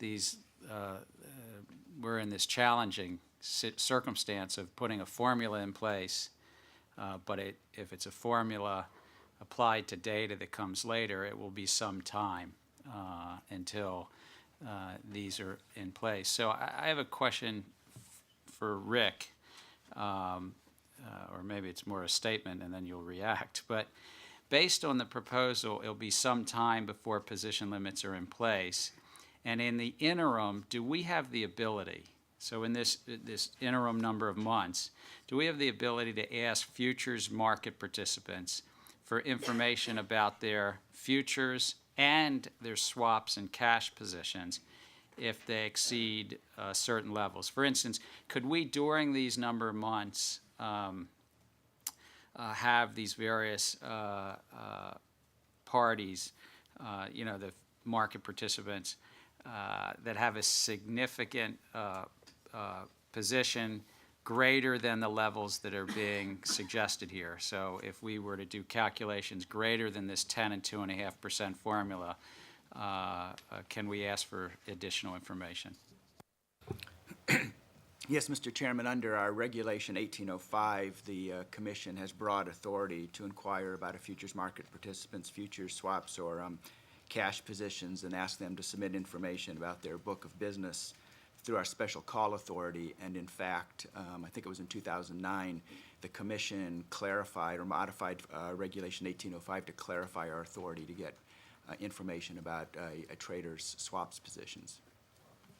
If that's the case, I think it would be helpful to do that until position limits become fully implemented, and I know it's some number of months away, but until they're fully implemented, I think that it would give this commission a better look into the market and help us identify potential concerns. But I'd like, your thoughts on that too. I do think that would be helpful. From a surveillance perspective, we do want to know more about traders when their positions are large, particularly if a trader does not have a bona fide hedge exemption. We'd want to know the details of their position and what their intentions are, and also having that information would give us additional information into how the positions that may be proposed today actually might impact traders if they are put into effect finally. I thank you for Rick for that. So, sure. Thank you for letting me interrupt. Always. How is this different? We used our 1805 authority to do the special call that we're currently collecting. Correct. So how would this be any different than what we're currently collecting under 1805? I'm sorry, this would be addressed to, as I understand it, to traders that in the futures markets that have positions that would exceed the proposed levels that the staff is recommending now, the 2.5%. Whereas the other special call was really focused on swap dealers to get information looking behind their book. It's to the positions of traders with respect to both their swaps book and those that might be index trading. I mean, it's a different focus, and it'd be a different universe. And current practice, if we have a large trader in our market that is above the position limit, the spot month position limit that already exists for all of these markets, if we have somebody who's above that limit, do we not already do that kind of due diligence or the exchange to know why that entity is above a position limit, what their cash market positions are, what their swaps positions are? I mean, isn't that already current practice? It's current practice at the exchanges. I mean, in most cases, it's their obligation to enforce limits. Except for the few agricultural commodities, it's the exchanges that actually do enforce or have limits in place, and most of those just apply to the spot month. They have position accountability in the back months. And as part of our surveillance program, we, working with the exchange, would be looking into traders' positions, but we wouldn't necessarily, unless we thought there was some a market situation, be gathering information with respect to any specific level for on looking at the back months right now, and I think this is a proposal to do that. This is for the back months as well. Okay. So just, Rick, to clarify, I mean, I think that it would be helpful during this pendency, let's call it a transition period, that we as a commission, through our surveillance of markets, understand whom in the markets for these 28 contracts in energies, metals, and agricultural products are beyond the 10 and 2.5. They're not firm limits, they're just a proposal, but it would be helpful to understand whom amongst and know more about that with regard to their positions, their swap positions, and cash positions. And you're saying we do have that authority or ability. Is that right? Well, we could, I mean, it could be done under a special call, or it could be done, I mean, we regularly contact traders, so if we could set a threshold level where we would be, for traders that exceed these, the 2.5% levels, we would contact them.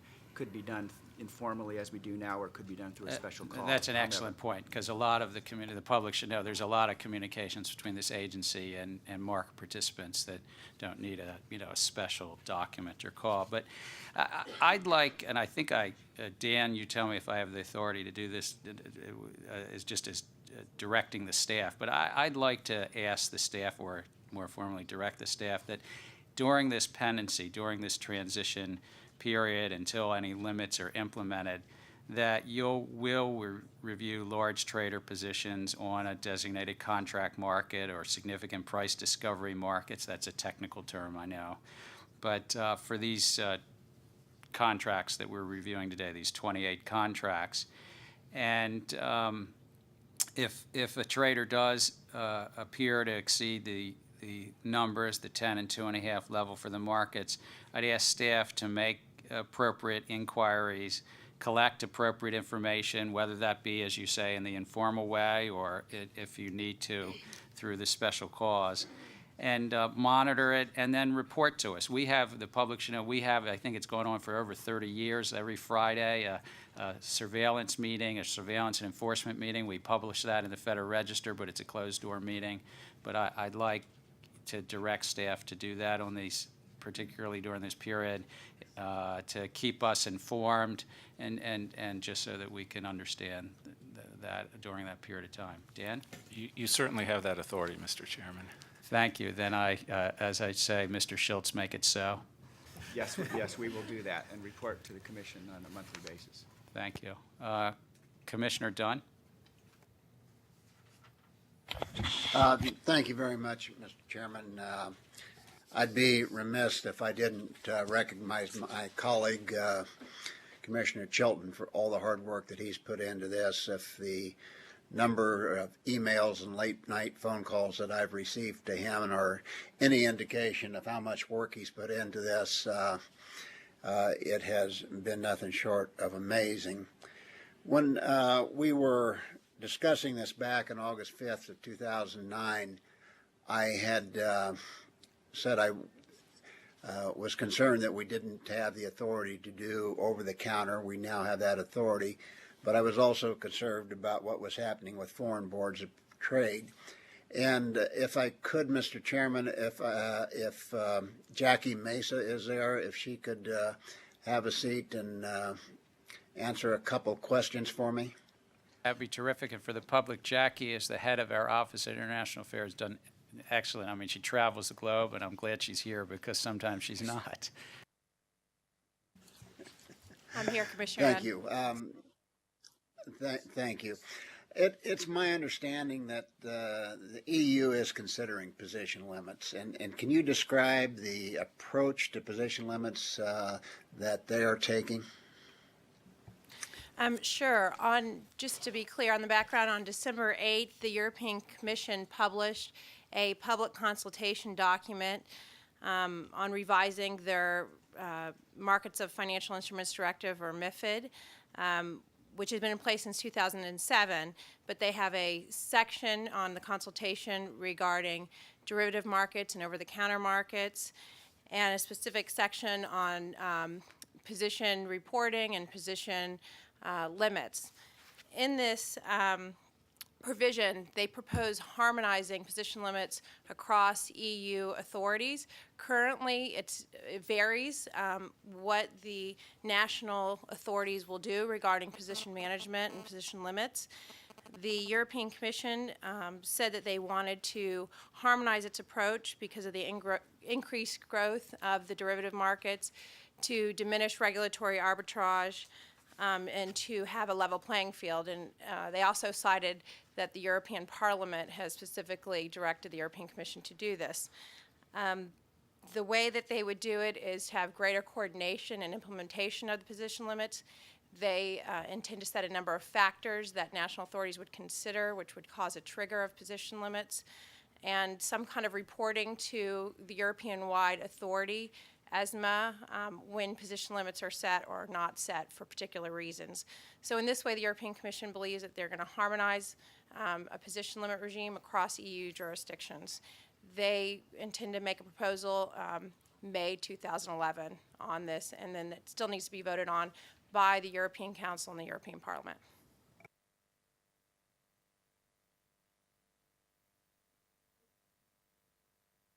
Sorry, I think we couldn't hear that question. And it would be implemented at what date after it was voted on? I'm not sure, actually, but once it's proposed, they still need to make a proposal in May 2011, and then it'd be a number of months before the European Council and European Parliament would then vote on it. So perhaps 4 to 6 months. You have been in consultation with them all along? Yes, the commission has been in touch with them and commission staff. We've been having actually weekly phone calls with them on all the rules, but this position limit regime and what we're proposing has come up a number of times on the call, and we've had very technical conversations about our regime and what they're thinking about as well. I've seen press accounts that has indicated that the EU is backing away from hard limits. Is that accurate in your opinion? I don't think it is accurate. In fact, the consultation document specifically states that they're talking about hard limits. What you may see being reported is that they would still leave this to the discretion of the national authorities. So at some point in the future, we should see something akin to what we are discussing here today. I'm hopeful. I'm hopeful. That's about all I can say. Thank you. I appreciate that. And it's difficult to make you the spokesperson for the entire EU. I apologize. Happy to.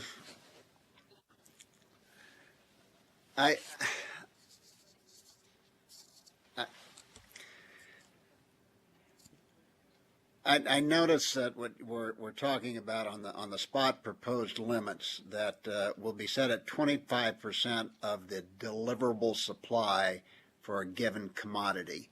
How is that deliverable supply going to be ascertained?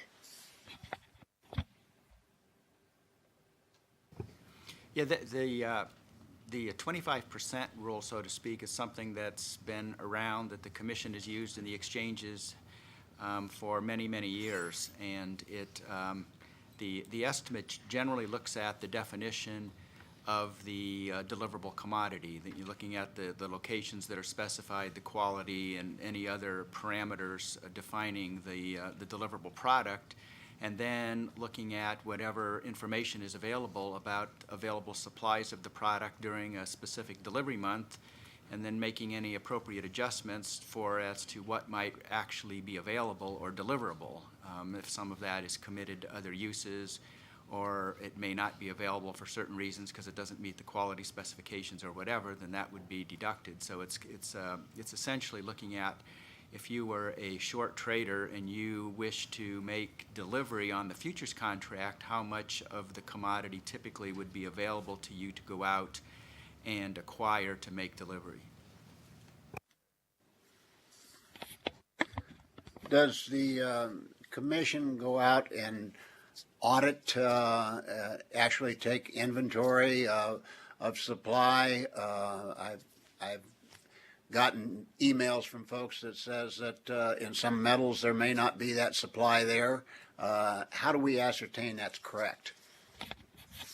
Well, usually what we'll look at is actual data that's put out, whether it be by the Agriculture Department or Energy Information Administration. And for metals, the deliverable stocks for both the precious metals and others, you can look at actual supplies in the warehouses, the number of vault receipts or warehouse receipts that are actually there. So that's, there's very specific numbers to focus on.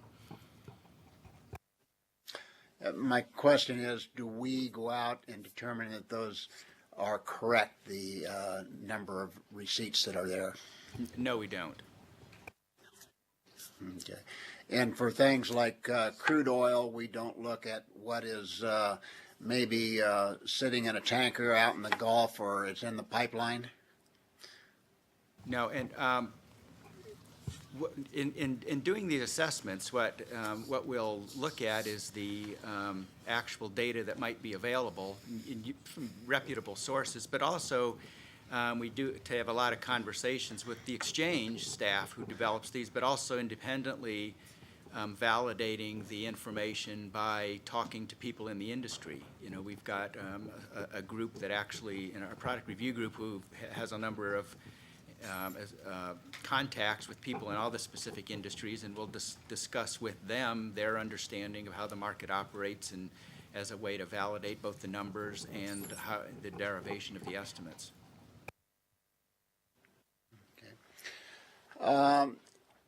How many of the swaps do we feel are going to perform a significant price discovery function?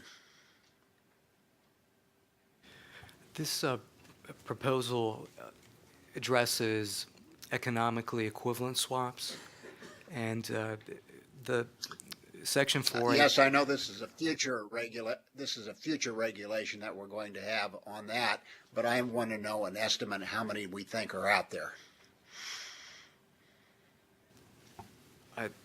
We don't have an estimate.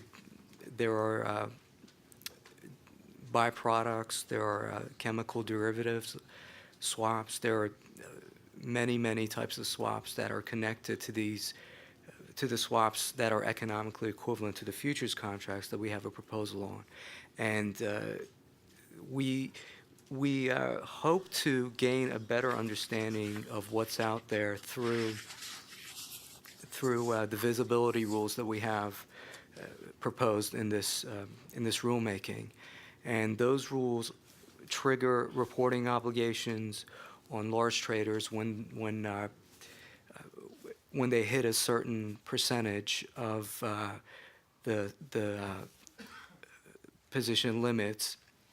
And more specifically, we enumerated limits so that we would get around 20 traders, of the largest traders. We would get reports on them, and we would also get reports on commodities that are substantially similar to the economically equivalent commodities. So we hope to have a better idea of what's out there with respect to significant price discovery function swaps. I've seen estimates that the swaps industry is roughly 9 times that of the futures industry. Do we think we'll see 9 times as many? Commissioner, those estimates include the financial swaps. Certainly, by notional value, the largest portion of the markets, as we understand it, are in financial, particularly interest rate swaps. So we're focusing on a specific set of 28 physical delivery, physical commodity futures contracts, and the economically equivalent swaps. So we should see, by notional amount, a much smaller dollar amount. Whether that ratio will hold of 9 to 1 at this point, we don't know. What does the term "as appropriate" in the Frank-Dodd Act mean to you?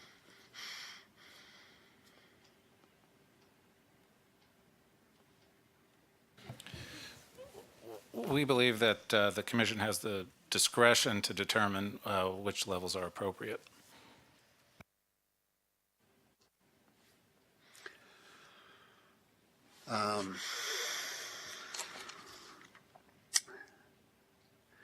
I have no further questions, Mr. Chairman. In the absence of the chairman, I guess it's my turn.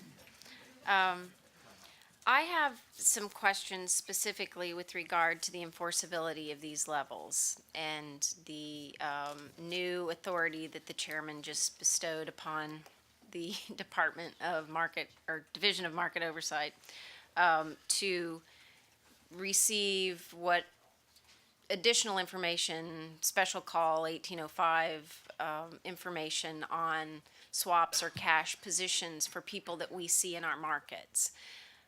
But is that really a comprehensive look in order to be able to enforce position limits or spot month limits? No, and if you're talking about what the chairman just directed, no, this is really more to get some additional information during an interim period before limits are in place. Obviously, to enforce limits, we would have to have information about traders' positions in the swaps markets as well as the futures markets, and that's the kind of the idea of this swaps trader reporting regime, and then ultimately we'd have it through the swap data repositories. My colleague would yield just briefly. For example, if they weren't over that, what I call position point level, if they could be big in the swaps world, and we would never know. So there are obviously some flaws with this approach. I'd agree with you. Commissioner, we, a month and a half ago, the same group that's proposing or submitting this recommendation to you, we proposed a physical swap position reporting system. So when that becomes effective, and the comment period closed in December, when that becomes effective, it's a function. When it becomes effective, is a function of certain statutory analysis that must be done with respect to definitions, and also resources, commission resources, and how quickly the industry can adjust to the requirements. But that's when we would get comprehensive position data, and that could, one of the dates that we projected was July. Thank you. I'm going to move on to something that I alluded to in my opening statement with regard to other market participants and other ways that we could treat classes of traders, because I think that there's no doubt that we have the authority to do that. And it's been my hope all along that we would do some sort of analysis in how position limits would affect market makers, ETFs, commodity index funds, and we haven't done that up until now. This is a very complex issue, and whether or not you think limits are necessary, whether you think they're appropriate, whether or not we have the data, there's a number of different issues with imposing position limits. But I think that this is a whole nother set of issues that we really have yet to analyze. And I guess I would ask, as we go through this phased approach, do we have any intention of looking at different classes of traders and how hard position limits would affect market makers or ETFs or commodity index funds? Commissioner, as you know, market makers generally try to keep a relatively flat book. So with respect at least to their market making position, the levels of the limits in all months and in individual months, using the formula that we're suggesting, would establish very high levels. I understand that, but it's my understanding that limits apply intraday as well, not just end of day. That's correct. So at a level, for example, of 100,000 contracts or higher, that's substantially higher than the current positions of most traders in the markets that we've looked at. So as we recommended to you back earlier this year with the proposed levels for the energy commodities, a limited number of traders would be affected. And those traders that would be have the ability to manage their positions. They're large and sophisticated traders.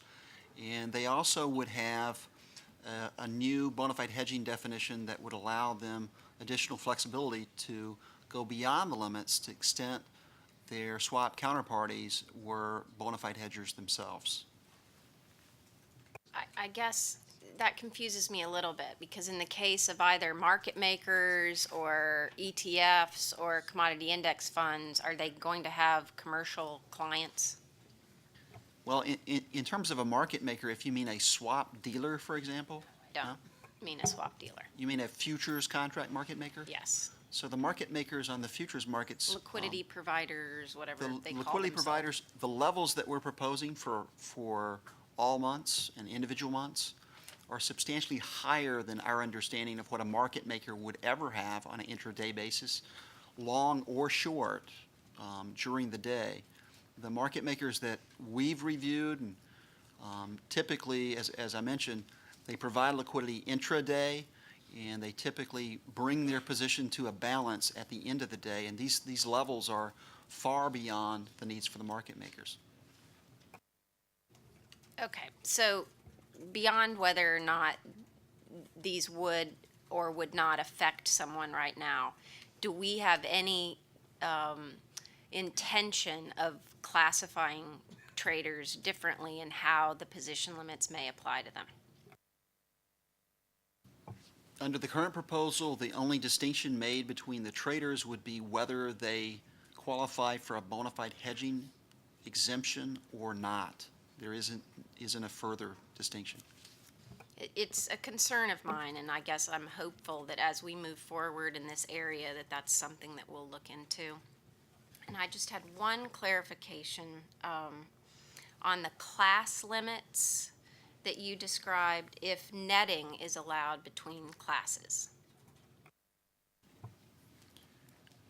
In the all months limits, for example, there are the futures contracts as a class and the swaps as a class. To the extent a trader is on opposite sides in the markets, that would certainly reduce and they would be within their aggregate limit.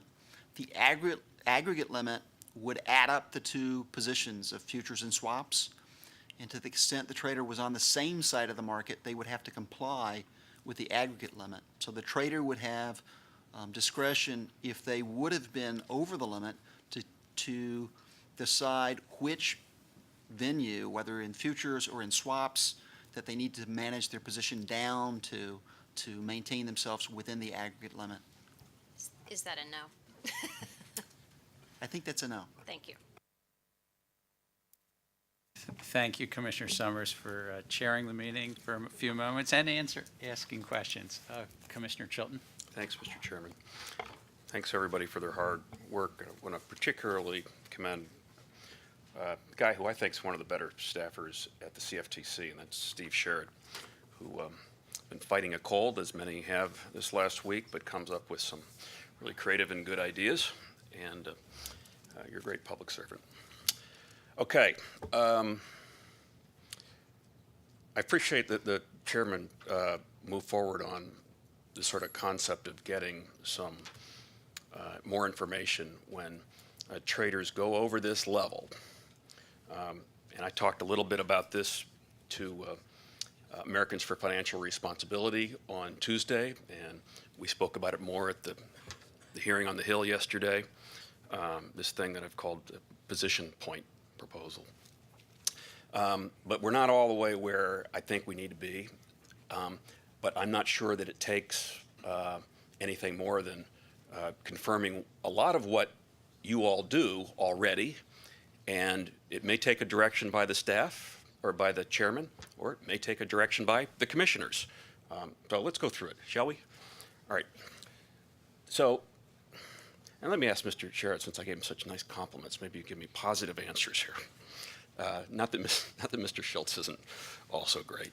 So, if a trader gets above this level, what we call 10 and 2.5, 10% of the first 25,000 contracts of open interest and 2.5% of the contracts thereafter, which, by the way, for folks listening, that was in our energy proposal. It is in the proposal on position limits that we're considering right now.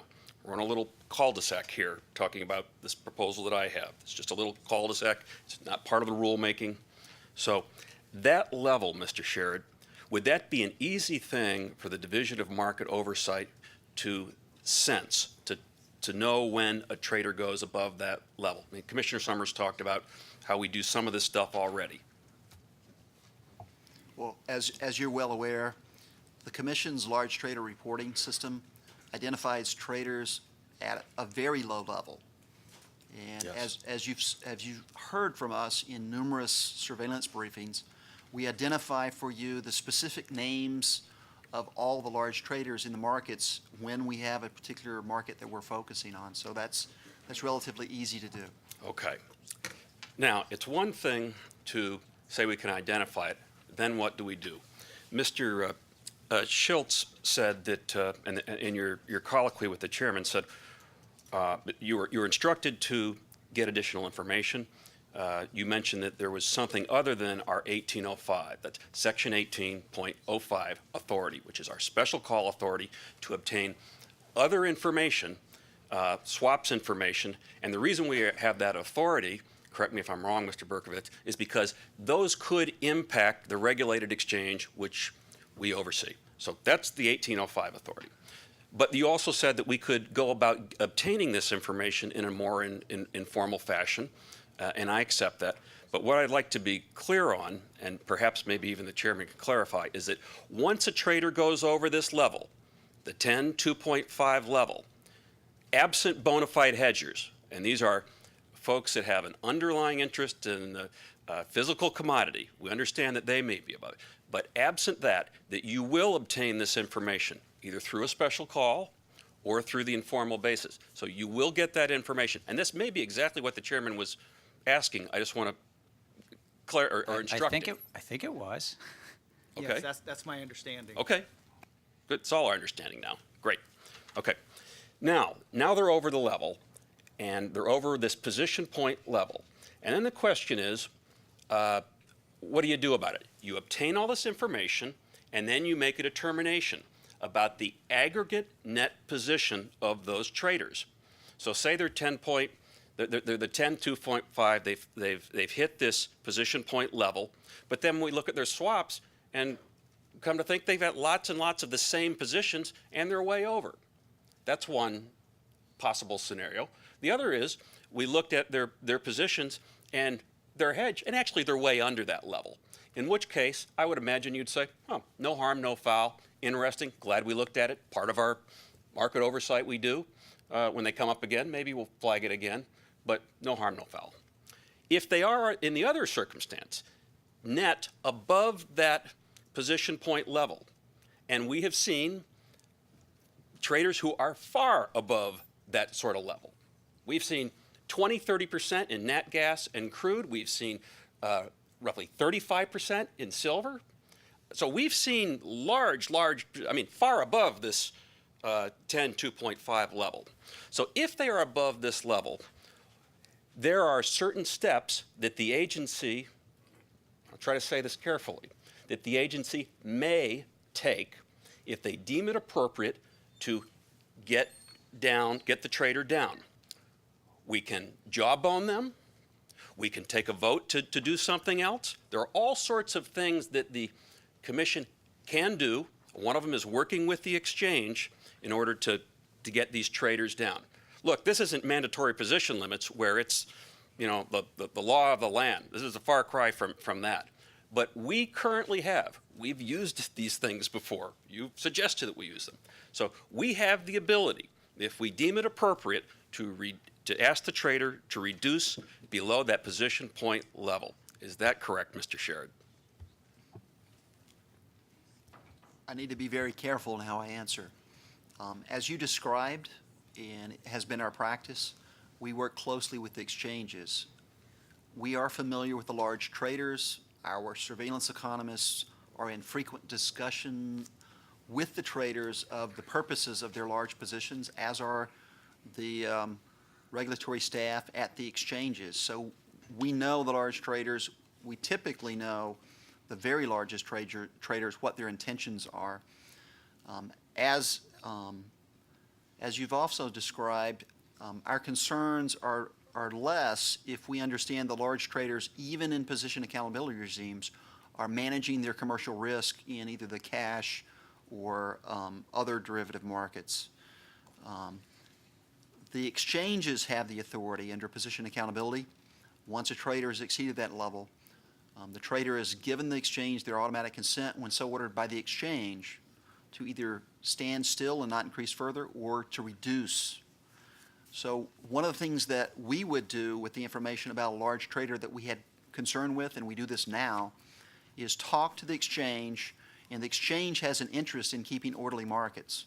So the exchanges have exercised their authority in the past to ask traders to stand still. Okay, I gotcha. Now, we work with the exchanges. They're self-regulatory organizations, and I'm not suggesting they don't do a good job. They've got a different motive than we do. They've got profit also in their motive. There's nothing wrong with that. Profit's a good thing, American way. That's not our job. We don't want to ruin businesses. We don't want to do anything that's harmful. We want to be careful, not act hasty, but ours is making sure these are efficient, effective markets devoid of fraud, abuse, and manipulation. So, for example, when we had the metals hearing, Tom LaSala with CME touted these great accountability levels and how they had looked, I believe the number was at 29 different abrogations is too strong a word, but times in which traders had gone above these accountability levels, which are sort of voluntary, and they serve as sort of triggers to look at. And what they said was, and in these 29 instances, we asked the trader to either maintain or reduce their position. And boy, that sounded strong. 29 times they asked them to maintain or reduce. And I asked the question, well, of those 29 times, how many times was it to reduce your position? I know, but Mr. Sherrod, do you recall how many times of the 29 they asked them to reduce those positions? Yeah, the answer is 0. Never, not once. So these great accountability levels ain't so great. They may serve some important purpose, but they're hardly mandatory position limits, and they're hardly position points that I'm talking about, that once you get that to above a certain level, we seek the additional information, we figure out what the net aggregate is. There are things that we can do above and beyond the SRO, above and beyond the exchange. Now, those things, and I know that Mr. Berkovitz and the other attorneys in the room start getting very nervous when I'm talking about these things. I am not committing to anything. All I'm saying is we have additional authorities that if we chose, if 3 of the 5 of us chose, we could institute in order to reduce that trader's position if we thought it was a problem in the market. Mr. Berkovitz, I don't want to get you too down the road, this rabbit hole. So I'm looking for a yes, Commissioner, there are additional authorities, and you don't have to explain them, but is it correct that we have additional authorities that if the Commission acted, we could use to order a trader to get below a certain position? There are authorities in the Act that we to could enable use? the Commission to take action in specified circumstances to have a I'll accept yes. Okay, so there we are. We have this authority. We could do it. Those 3 could do it. Us 3 could do it. 3 of us could do it. It's our job. No profit motive. We're trying to do the right thing. We may agree or disagree. Okay. So this little colloquy thing, and then we'll get back to the real rule, is sort of an important deal. Because what it says is one of the goals that Mr. Berkovitz expressed in the law is to deal with excessive speculation. And the overall goal of the Commodity Exchange Act, as you talked about with regard to findings, is to prevent and deter fraud, abuse, and manipulation. So we have the ability to use the tools that we have now using this position point proposal where we see a level, which is the same level that would be in the proposal, and people can sort of get used to it. Maybe it's not going to be in the final proposal. Maybe the number will change, but they could get used to this. And that would add a heightened level of oversight. These people would be, these traders that go over that level would be on our radar screen. We essentially flag them, and they'd be on, sort of a watch list. I know that may be stronger than you all like to say, but in essence, Mr. Sherrod, is that correct? Well, I don't think I'd describe it as a watch list like a credit rating agency watch Right. list, but it's something that Like we TSA, do. maybe. It's something that we do all the time. We watch the large traders and we shine a light on them and we let them know that we're here. Okay. All right. Well, thank you very much, and I'll stop. I do have other questions separately from this, but I think that's helpful. I appreciate, and I want to make sure, just Mr. Chairman, I think you ask, and again, I just want to make sure that monthly the staff will come to us as part of our surveillance meeting, and they will tell us about traders that go above this level, and if there is an action plan that we need to take or staff need to take, you'll give us a recommendation on that. So this isn't just some little thing that you may or may not do if you get around to it. This is a proactive responsibility on your division, and I think that's what the chairman was acting, to come to us and make sure we know what's happening, We're the people that have these things on our wall. Could I, Commissioner Chilton? Absolutely. I have such respect for the staff. They have terrific, I don't know whether it's because they like me, they're afraid or whatever, but they're always delivering when I ask them to do something. I mean, I think mostly they're just pros. Well, And so they're just terrific, so. You know, I mean, Commissioner O'Malley, Mr. Chairman, said something that I take as a real honor a couple weeks ago. And for better or worse, he said he was inspired by something I'd done. And I'm inspired, and he's not going to like this at all. I'm inspired by Nanda Radhakrishnan, who said, essentially, he's a former police officer, detective, and better to have it down clearly what we're going to do. He'd rather have the rules. Remember Reagan? Trust but verify.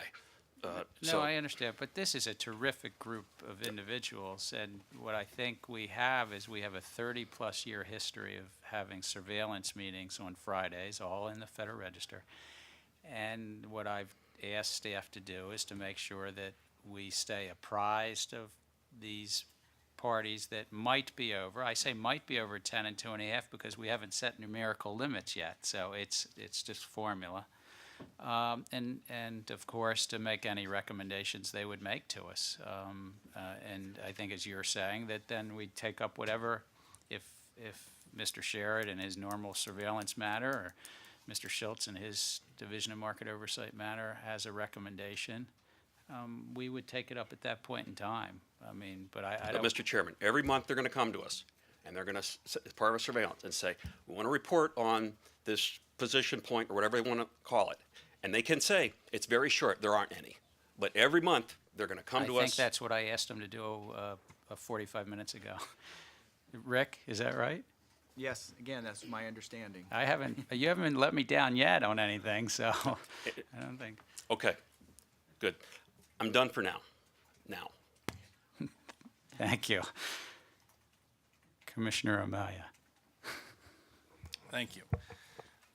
In the discussion of the special call that Commissioner Chilton's talking about, do we get the same level of detail on the look-through to the dealer to understand whose position it actually is? Do we get the same level of fidelity as we get in this proposed, that it's in the proposed rule through a special call? I'm not sure I'm following, so. To understand exactly who it is that we're tagging for these positions that Commissioner Chilton had discussed, when we do a special call and we go for the largest traders, assuming they're dealers, do we actually look through to find out who they're trading on behalf of, similar to what we've provided for in the rule? So under I guess the quick answer would be we can do that. The current regulation 1805 requires the reportable traders to keep books and records about their cash positions, about their OTC derivative positions.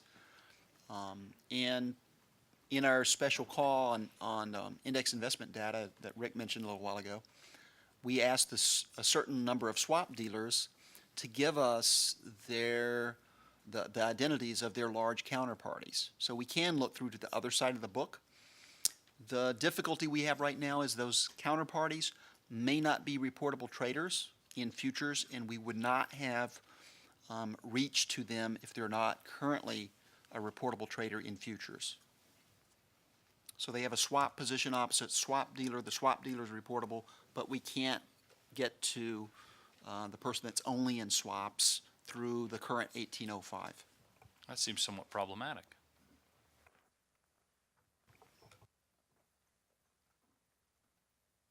Any other questions? I'm going to take a short 10-minute recess.